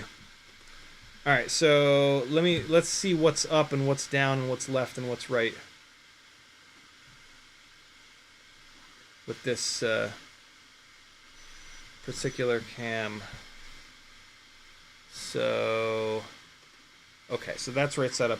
So the wires go out of the left. All right, good to know. The wires exit out of the left. So in this mount, I'm gonna put it like that. Like, yeah.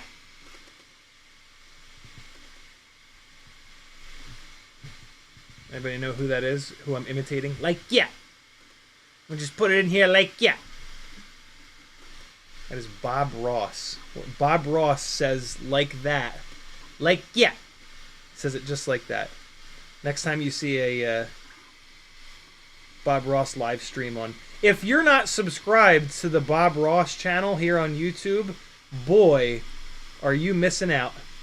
They do live streams. They do like 8-hour marathon live streams of all the old Bob Ross episodes. It's just It's one of the best things on YouTube, if I'm really honest. It's just great. You just put it on for like a half an hour. Just let yourself be soothed by one of the best American painters of all time. And yeah, your day will be a little bit better. All right, there we go. You guys know that guy? He did at least 3 of every single one of those paintings. Every single episode that he did of that show, he did that painting at least 3 times. Sometimes 4 or 5 times. Crazy. Absolute madness. I wonder if this camera is going to stay in this mount.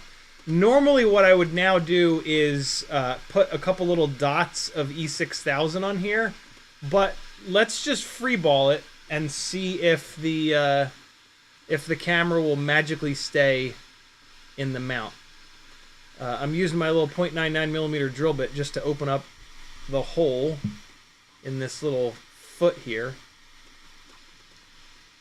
The other 2 holes and the other 2 fetuses seem to be totally fine. So now we'll get to see if the camera cable is long enough. Let's take a look.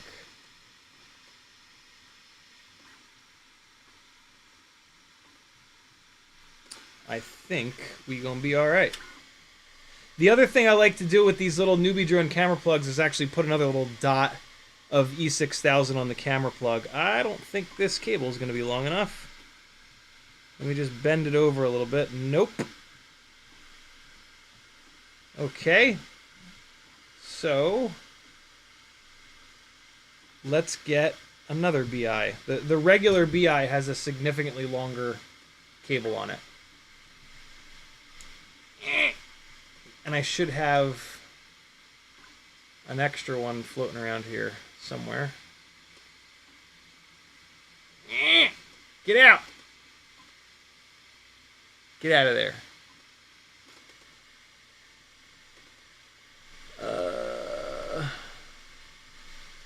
Adam Weston has had trouble getting PETG to work well. PLA is the most foolproof in my experience. Carbon fiber doesn't make the material that much stronger. It's more for looks.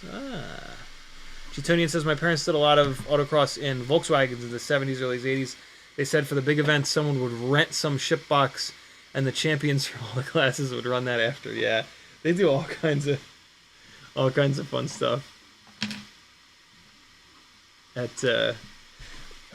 Autocross is the definition of grassroots motorsports. It is like, it is just, yeah, if you need to define what a grassroots motorsport is, absolutely, unquestionably, it is autocross. That is what autocross is. And with that, you get a really cool group of people that are like focused on getting good and having fun. The rest of motorsport is really expensive, and so like ego comes into play and money comes into play, and it really changes things quite a bit. I gotta go over here to grab a BI. And so yeah, arguably autocross is like the most pure form of motorsport. It's just so good. And YouTube just shit the bed. That's not great. Relaunch it here. Coming back up. Alright. Live chat, there we go. Alright.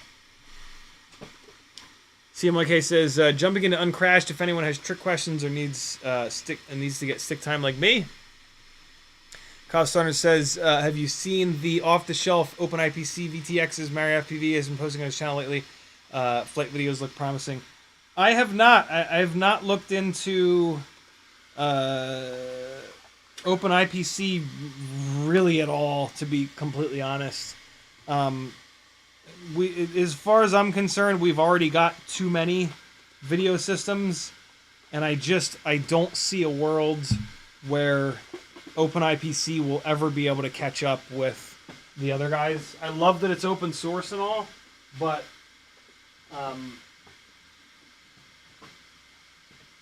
yeah, I don't have the time or money to dive into something that, yeah, something like that. All right, so now this is a different one.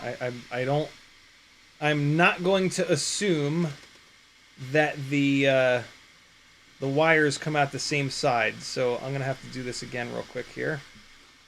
So let's plug this in and fire this up, and let's see what side. Yeah, see, and that's why on this BI the cameras come out the right side. Camera just came unplugged. Yeah, camera cables come out the right side on this one. Bottom right. Okay. Unplug it here. Come back to the bench cam. Alright, so bottom right. There we go. We're going to mash this through here.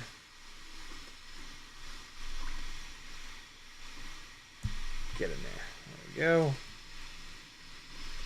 Alright, push it through. I have a feeling I'm not going to need to use E6000. This fits really nicely in here. I mean, we'll see, but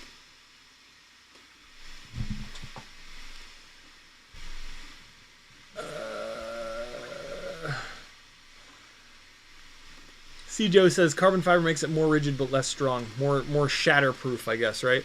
Carbon fiber Render says carbon fiber filaments are for dimensional accuracy specifically. Interesting. Use a hardened steel nozzle with anything. Yeah, I have the hardened nozzle in the place. All right, we got a longer cable now. This should be good to go. Get in there, you bastard. Get in there. There we go. It's ridiculous little... I think this is a JST 0.8 plug.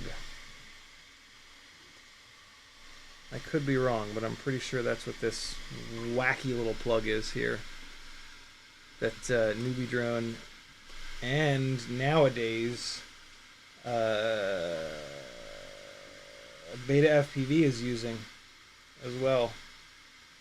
Well, I guess they've been using it. It's been the plug on the CO3 for a while. I like it from a weight saving standpoint, but from an everything else standpoint, it sucks.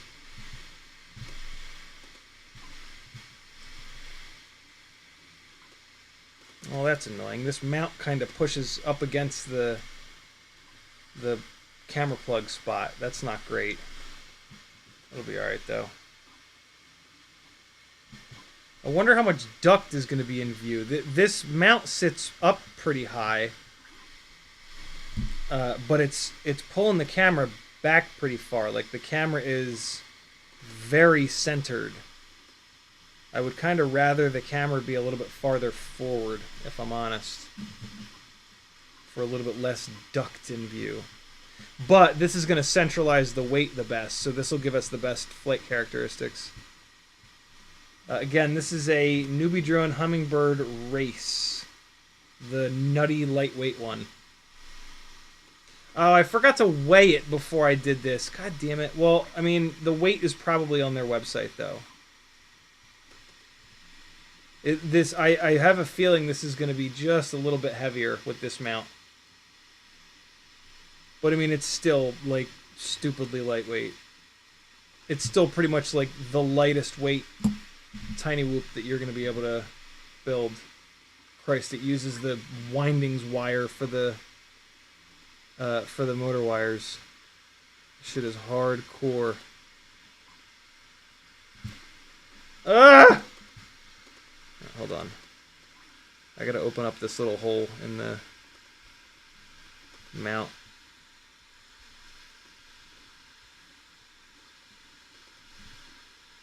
Come on, meow. Am I saying meow? Do I look like a cat to you?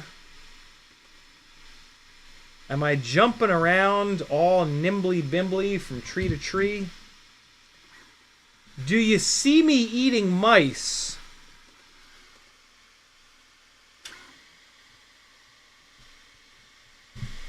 Oh my god, please.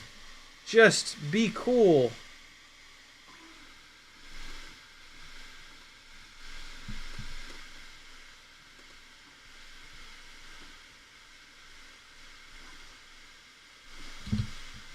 Get in there.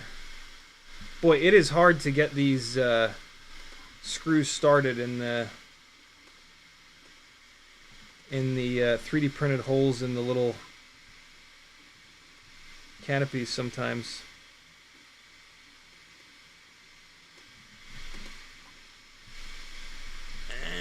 Go, go, go, go, go, go. Get in there.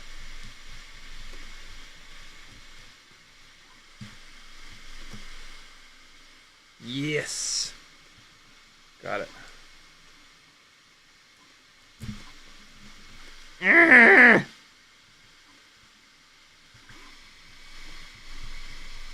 There we are. All right. Mount is... The mount me hat is screwed down. Oh my god, that is so much better. Let me just put the rear screw in here.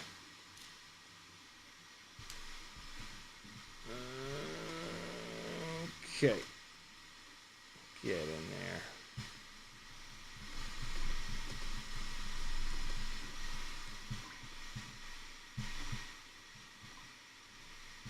Render says OpenIPC is a cost value, $50 air units, $100 VRX. Wow, that's pretty cheap. That is pretty cheap.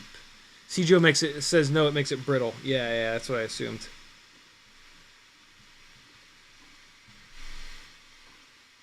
CMYK saying you gotta have good ventilation for anything high temp like PETG. Tito Bun says, yeah, he told me the other day that I need to move away from HDLRC electronics, and then my AIO board started losing pieces off of it. So I ordered TBS Lucid 1-2S AIO with Crossfire. Nice. Am I saying meow? Alright, man, that is a hell of an improvement. Wow, that is stiff. How the hell did they do that? So, holy shit. When I put a downward force on this thing, it's like, it's barely moving. It must be this additional material right here is making this, that is really impressive. Oh my god. That is something else. Damn. Very cool design. Wow, okay. I was thinking this mount was going to be flimsy as hell, but that's actually incredibly strong for how minimal it is. All right, let's see.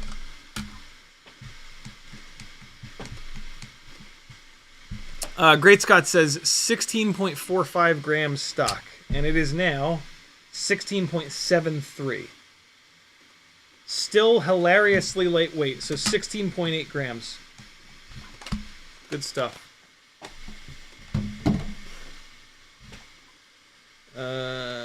These little antennas can just kind of chill here. They should be fine.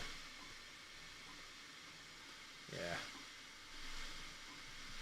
Got this big silly battery lead poking up over the top. Kind of uggo, but it's fine. Oh my god, a camera mount that holds the camera level. What a... Although I say that, and then I look down at it, and the camera is off to the side a little bit. I think it's because of the way that I screwed these guys down. Let me see. Yep. I kind of... this one was twisted a little bit from screwing it down. This one was twisted a little bit. I just had to even them out. Yeah! Alright. Let's fly this thing with a camera that stays level. What do you say? Beta FPV 260 lava battery. Angus. Okay. You guys have video? Yeah, you do. Unbelievably lightweight Tiny Whoop, 16.8 grams, and then the super lightweight 260 mAh battery coming at you.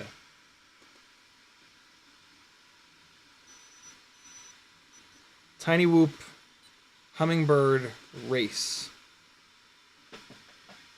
with CAC.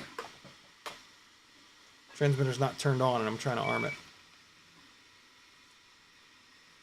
Here we go.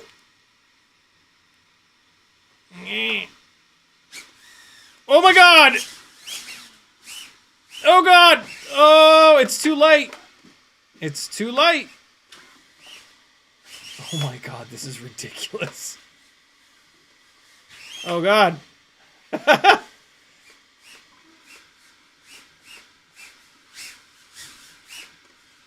It's been a while since I've flown this. Jesus. This is hard to... I remember this being hard to fly.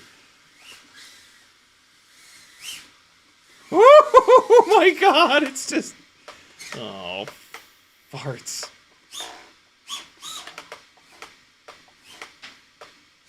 Oh god. What the hell, man? The hover point. Oh, the hover point is like hysterically low. Hold on.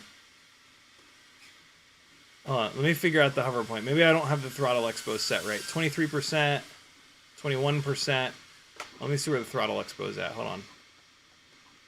Oh god, this has this weird fucking menu. Oh, come on. Main? Yeah, there we go. Rates, down to go up. Oh, there's no throttle expo turned on. Oh, no, yeah, there is, but there's not much.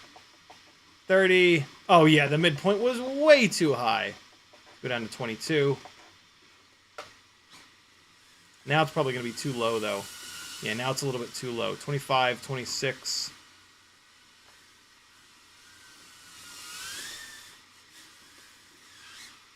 All right, I'm going to put the main profile rate midpoint. I'm going to put it up to 26. That should be just about right. Oh, yeah.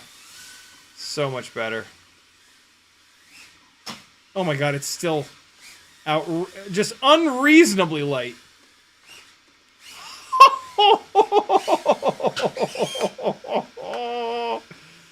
When it's light like this, everything happens so fast that, like, I feel like I'm constantly behind the game, like, trying to catch up. I was looking at the doorway. I wasn't looking at where I was going. I was looking at where I wanted to go, not where I was going. That's why I just plowed face first into the door like a actual crazy person. Where'd that dog at? Here he comes. Oh, God. Oh, boy. There he is. There's the boy with the bad haircut.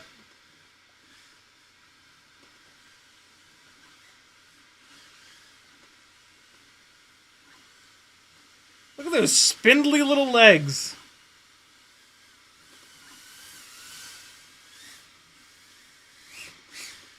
Oh my god, this for real takes some getting used to. Let me put air mode on a switch on this thing, actually.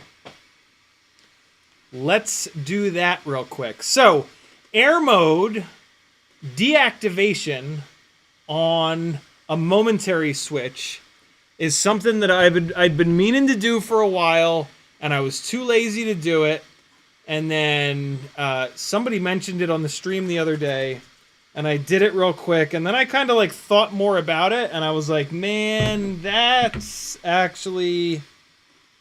First of all, it's the main reason I think I didn't do it is because I didn't want to do anything on the transmitter. I didn't want to have to set the transmitter up to send another channel across. And then, like, I just took 14 seconds to really quickly go through the transmitter, and it was done. And so that was insane. But, yeah, you got to make your transmitter send a signal from your momentary switch. And I'm not going to try to show you how to do that, because I barely know how to do it. And then once you've done that, it's super simple. You come into configuration, you turn off permanently enabled air mode, save and reboot. Come in here, you go to the receiver tab, you hit that switch to...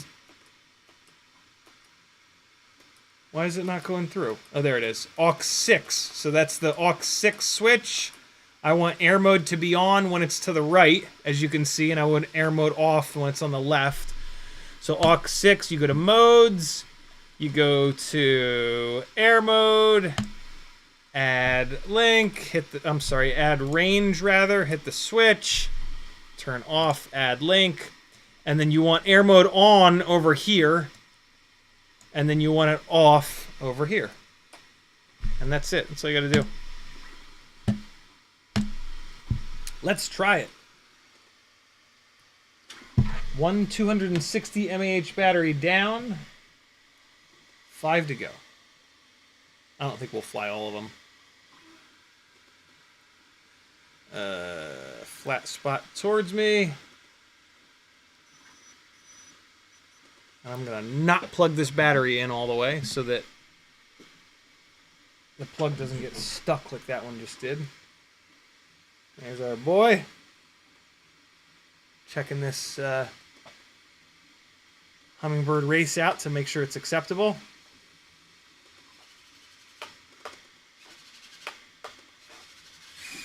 Whoa! Hey! So, air mode is on. Now air mode is off. And I can just hold this switch. One of the things I want to do is fly under this table. But that is going to be hard with this rig. Fly under this table with air mode off to see if it's any easier. So this is all air mode on. So there, it's starting to freak out. When I'm under the table, air mode is now off. Is it any easier? It's hard to hold that switch, though. Air mode's now back on. Now, I mean, in that tiny little situation there, turning air mode off helps. But when I'm just normally flying under the table, it doesn't really feel like it's helping. It's just a small gap. It's ground effect. Ground effect is the problem under the table. It's not air mode. It's just really low. It's a really low coffee table. So that's interesting. At some point, though, I'll go face first like that, and now I can just flip the switch, and now it pops right off. So that was me turning air mode off. Try it again. Air mode off. And yeah, okay, that's pretty slick. That's pretty nice. And it's not... I don't usually keep my finger on that switch like I am right now. And so I am kind of holding the transmitter a little bit differently right now. Usually... How do I usually hold it? Hold on. How do I usually hold this transmitter? Let me just pick it up and put it down. So usually... What the hell's happening? Usually... No, I guess I do usually have my middle finger on that switch. Okay. Oh! Teddy Spaghetti. Oh! Oh, God, no! Oh, no! So there. Nope, nope, nope!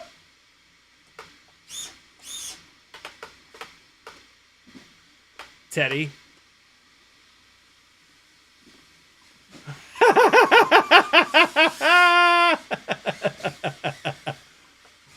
Oh, God! I gotta concentrate to fly this. I can't be, like, thinking about turning air mode off and on and off and on. This shit is hard to fly. God damn. It's a lot easier to fly, though, with the camera looking straight forward. That's for damn sure. Cool. This is a huge win. This actually makes me want to fly this thing. Because the camera looks straight. And, yeah, this mount is holding up really nice. And the antennas are where they need to be. Cool. Yeah, this is good to go. Do one more quick battery. I'm going to not think about air mode. And I'm just going to, like, try to fly this around properly. Hummingbird race. What a thing.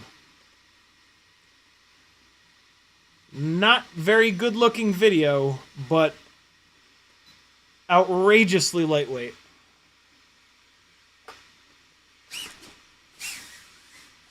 Here we go.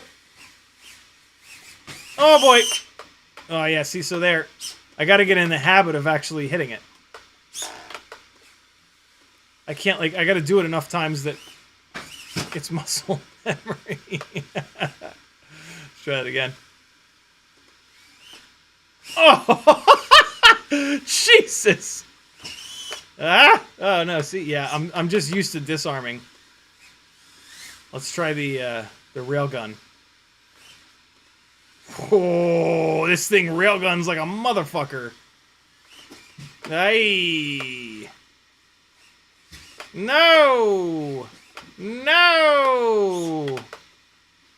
Stop it! Hold on, just reset. Alright. Hey! Oh my god, this is a whole different thing to fly.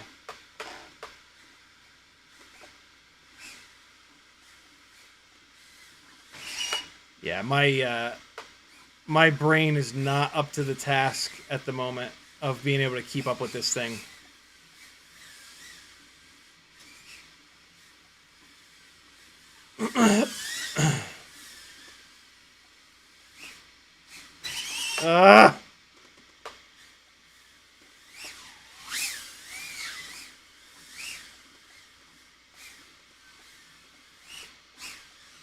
Hey, my God. Like, everything happens fast with tiny whoops inside the house as it is. This adds like 60% to that.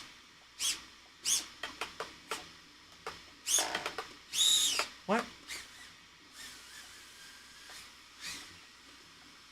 Oh! I end up having to, like, look really far ahead. Ooh, that was a hard crash. I thought that crash recovery would turn on and it didn't. And then I ended up going full throttle into the ground on that one.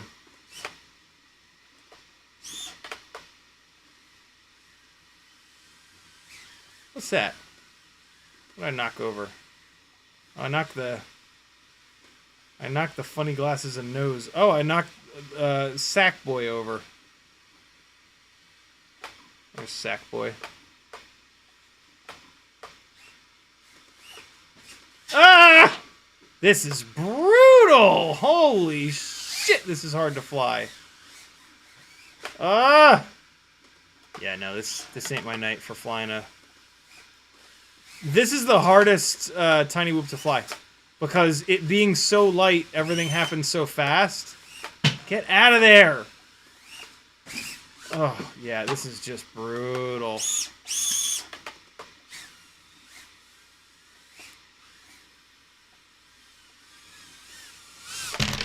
Yikes. Yikes, yikes, yikes, yikes. Apologies to anybody that gets motion sick. Oh, boy. That's impossible. Okay, we gotta fly this all white rig that's significantly heavier, so it'll be quite a bit more chill. I've got to get the camera. I've got to try to get the camera level in the mount so that I can then use this. We'll try out this white E6000. So we're just gonna roll right into this. This is a custom build, Newbie Drone Cockroach V3 frame. We Bleed FPV, 40,000 kV 0702s, the HQ ultralight biblades.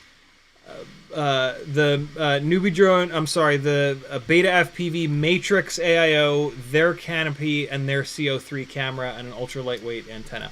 This is mid 17s, if I remember correctly. And we're gonna run another one of these 260 mAh batteries through it. Hi, doggy. And now you're gonna get to see the difference between regular OSD and newbie drone OSD.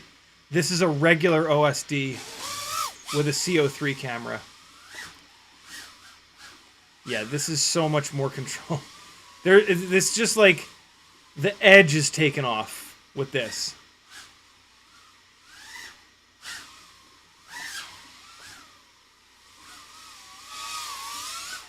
This is the speed that I can handle. Well, that's interesting. I turned air mode off on that when it didn't help. Oh, because I didn't do it on this quad.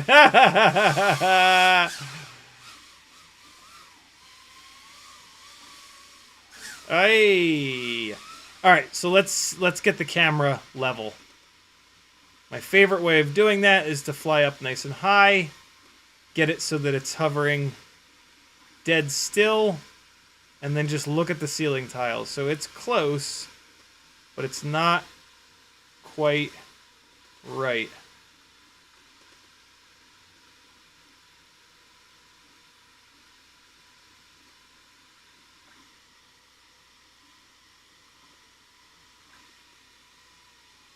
Alright, so I'm having a hell of a time getting it to sit level. Alright, so the right side is too high. So that means right side is too high, so I need to push the camera like this. Alright, so let's try this. Rotate the camera a little bit like that. I felt it move, and now let's try it again.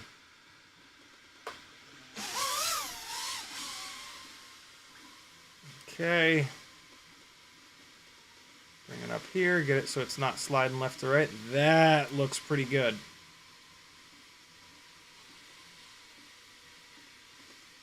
I think that might be it, although I think, nope, the right side is still a little bit too high. Yeah, right side's still a little bit too high. And so, right side is too high. So I want to rotate it like this. All right, another little bit. I think I just felt it move. Let's try that.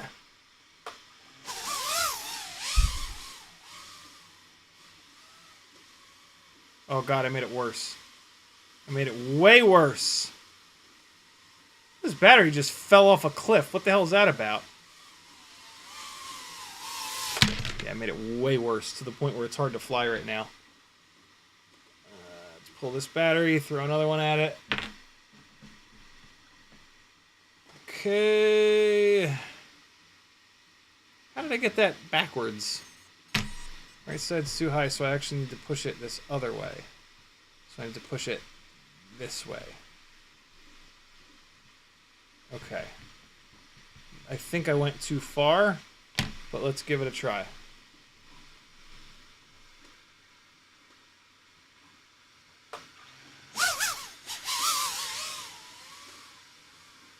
See?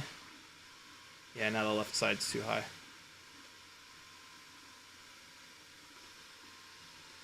Yep, left side's way too high now. So, okay. Oh, I can see that it's not right.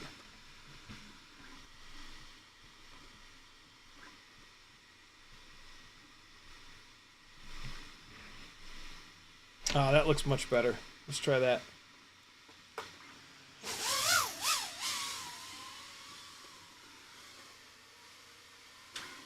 Oh, that's a lot better. It's still not quite right, though. It's weird, like, I can just sort of feel it. I over-rotated it. Now the right side's too high. Yep, the right side's now too high. Okay. Jesus, this is insane. Oh my God, Teddy, what was that, little buddy? He went. Rah, rah, rah, rah. I think I maybe felt it rotate. Boy, it's hard to tell though.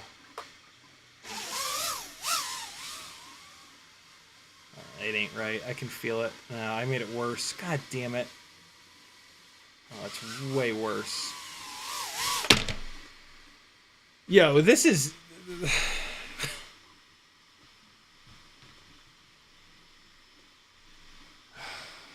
This is super annoying.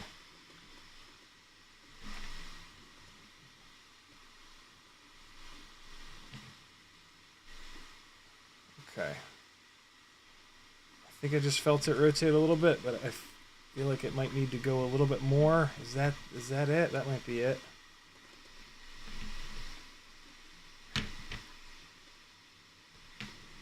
Like, you would think you could just look at it, but, like, you really can't because, like, the mount doesn't really sit level.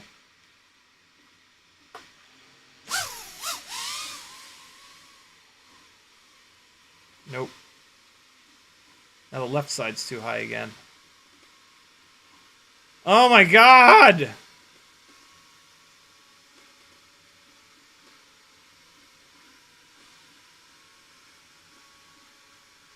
Well, hold on. This might be alright. No. No, still ain't right. God damn it, dude. How did they just eat another battery? A minute and 20... What is happening?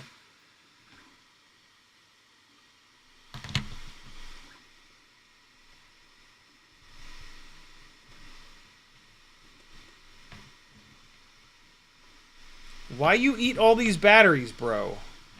Is something going on with one of these motors? What? Oh, God.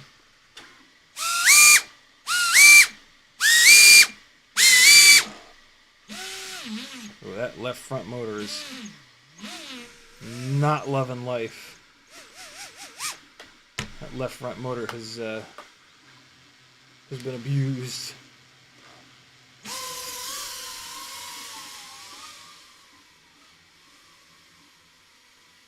Are we level? This is the closest it's been to level.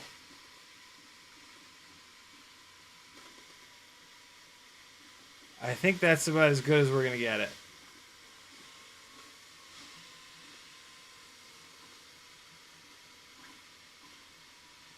Now, see, I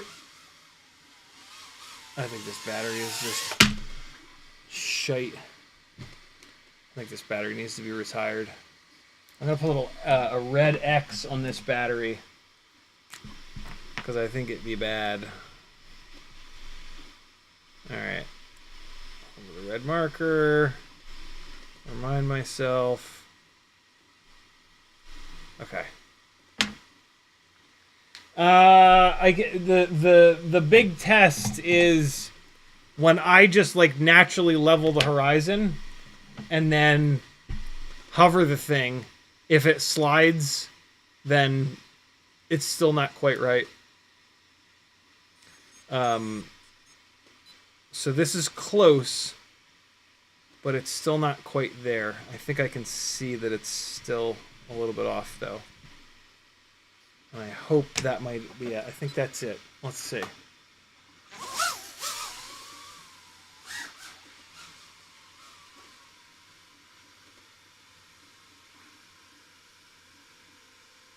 Now the left side's too high again. You see it?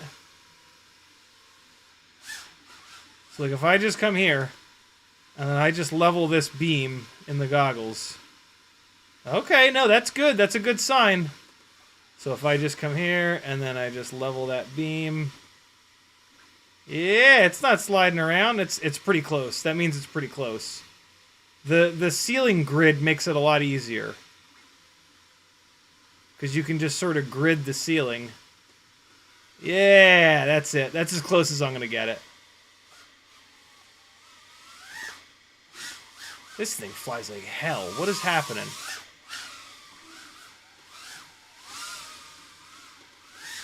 Oh no, don't fall down behind! Oh, I'm so stupid. I need to get the camera leveled and then not crash it. Because when I crash it, the camera goes... starts to rotate. Alright, but we're still good. We're still pretty good. Okay, I'm gonna glue the camera now. Let's check out this white E6000. Not that anyone other than me cares about the availability of white E6000, but you know what? Deep down inside, you care. Deep down inside, white E6000 excites you. This is a safe space. You can be honest. So this is available on Tiny Whoop's website, and it says ivory, which I'm assuming means that it's white. So let me take one last look at this camera. It looks relatively level. All right.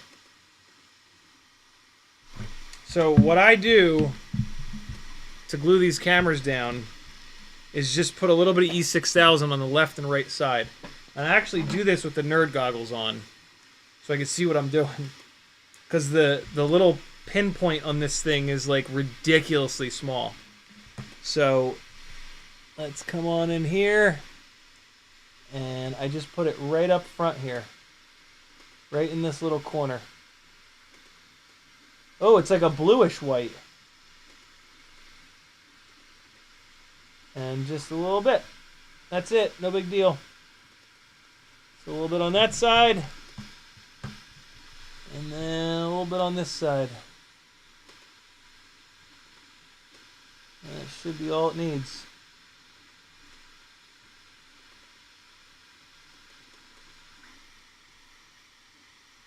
It's almost green. There's almost some green to it. Oh, happy, whatever the holiday is today. Chase the snakes out of Ireland Day.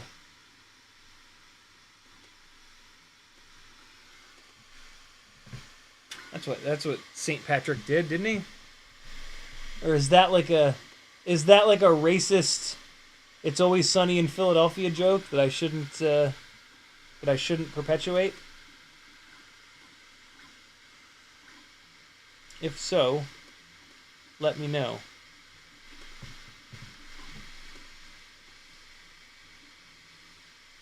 Yeah, there we go. We're good.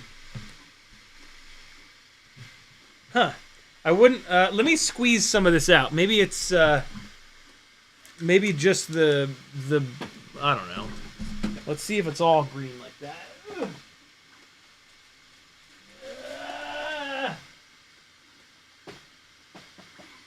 Take a look here.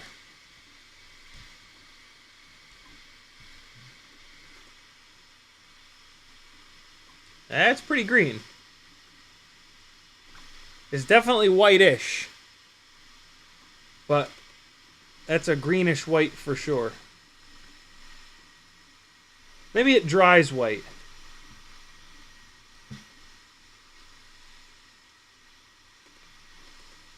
I mean, it's way whiter than the black and the clear E6000.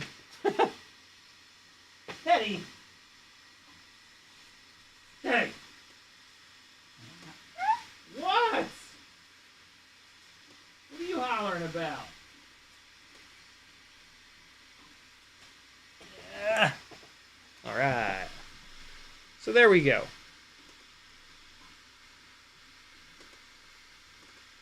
Can't you just... Can you just... I'm doing this without the nerd goggle. I can't do it without the nerd goggles. I legitimately...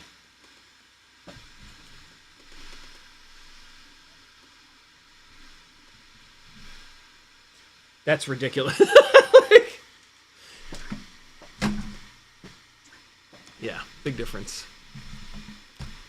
Go figure. When you can see what you're doing, things become easier. So there we go. I do want to figure out why... It could just be those batteries being shit, but this does not feel that great. I think something might be going on with this. Maybe every motor sounded the same, so I wouldn't think that... No, there's definitely not a C-clip rubbing. Because I can see that I've really opened up the frame. Yeah, I don't know. Something ain't quite right on this thing. I'll figure it out next time. For now, I gotta let this E6000 dry. Otherwise, I will get it all over everything. And then the one last thing I want to do is measure the height of one of these Project Topspin motors. So let's pop one of these things off here. Click on the regular bench cam real quick. And we can compare it to the other 0702s. And I'll put it on the Google Doc that all of you beautiful patrons have access to, with all of the Tiny Whoop motor heights. So let's get this here. The temptation is to just now yank this motor off by the cord. Don't do it. Get your thin-tipped tweezers in there and pry the connector out. And all right, so, and let me make sure I have another 0702 floating around here to compare this to real quick.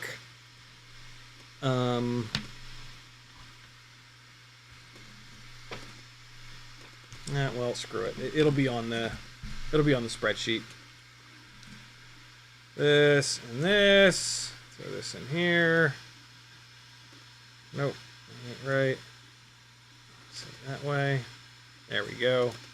Okay, Project Topspin motor from the base to the pad where the prop is going to mount is 7.12 millimeters. Let me just double check that with some magnification. So, yeah, that's it. Yeah. 7.10. Perfect, rather. 7.1 millimeters. Let me pull up the...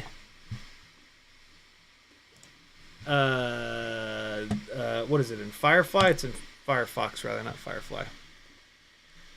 7.1.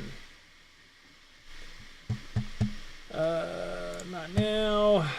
Tiny Whoop prop testing. No, where's the other one? FPV weights. Here we go. It's in this one. Yeah, that's another one. Tiny Whoop data. Here we go. Tiny Whoop data. Motor heights. Yeah, it's different. Happy model 0702, 7.5 millimeter. So yeah, the top spins are 0.4 millimeter lower. Can I insert one row below? Yeah, I can. And copy, paste. Happy model 0702 Topspin. Topspin, height 7.1. Here's why that matters. All right, that sheet is updated. Here's why that matters. What I noticed with the Topspin motors on this rig is that the when I bump into stuff, the motors are stalling out rather than just bouncing off. Because now the motor height is lower, the tip of the propeller is at the very bottom, and on some of them it's hitting the support. See it down there? Like that trailing edge of the propeller is like right on top of that support. And it's basically because the top of this Project Topspin motor bell does not have a C-clip on it. Whereas the top of all the other Happy Model motor bells has the C-clip. And it has, you see that little spot where it's 1.5 millimeter thick there, and then it necks down to 1 millimeter? The Project Topspin doesn't have that little area. It's just 1 millimeter all the way down. And so the propeller sits a little bit lower. And I am not loving that on it. I already noticed it on this. Like, yeah, look how low that's riding in there. See it? See that trailing edge is like on top of that support? I can't imagine how bad this would be in one of the other frames, right? So this is the Cockroach V3 frame. This frame has this duct lower than all the other frames. So in like any other frame, this propeller would be like way down there, like really bang. I'm surprised that nobody has. Yeah, I'm surprised. I'm super surprised. So yeah, I think I don't know what I'm gonna do with these Topspin motors. They sit so low. It's almost like I need to run a motor riser, but I don't want to do that because then you have to run longer screws and then you add like a half a gram to a gram. So yeah, I'm not sure. I'm not sure what to do with these Project Topspin motors, but we did some repairs. We did some flying. I'm going to leave it there. This is great with this proper mount. If you have a Tiny Whoop race, this is get it off that mount that it comes with. The only thing I need to figure out now is what to do with these antennas. The mounts like this, they don't have any provisions to like hold antennas or anything like that. So I'll figure that out. But am I caught up on the chat? Close enough. Render says maybe a washer would be useful instead of a motor spacer. Yeah, so I mean you could put a washer down below the prop, but then you're pushing the prop up on a 1 millimeter motor shaft, so it's just going to bend the motor shaft. So, yeah, the old school motor shaft's design was better, where it was 1.5 millimeter, and then it necked down to 1 mil, and you could push the prop all the way down, so that like the base of the prop was butted up against the 1.5 millimeter part of the metal. So, yeah. I'll figure it out. Thanks for hanging, friends. I'll see you guys on Wednesday. Be good.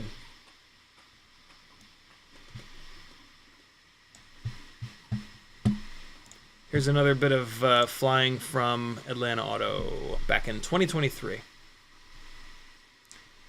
Please, computer, please. Be cool. Thanks for bearing with me over the course of a couple of... let's call them Sado live streams. Love you, bye! Yeah.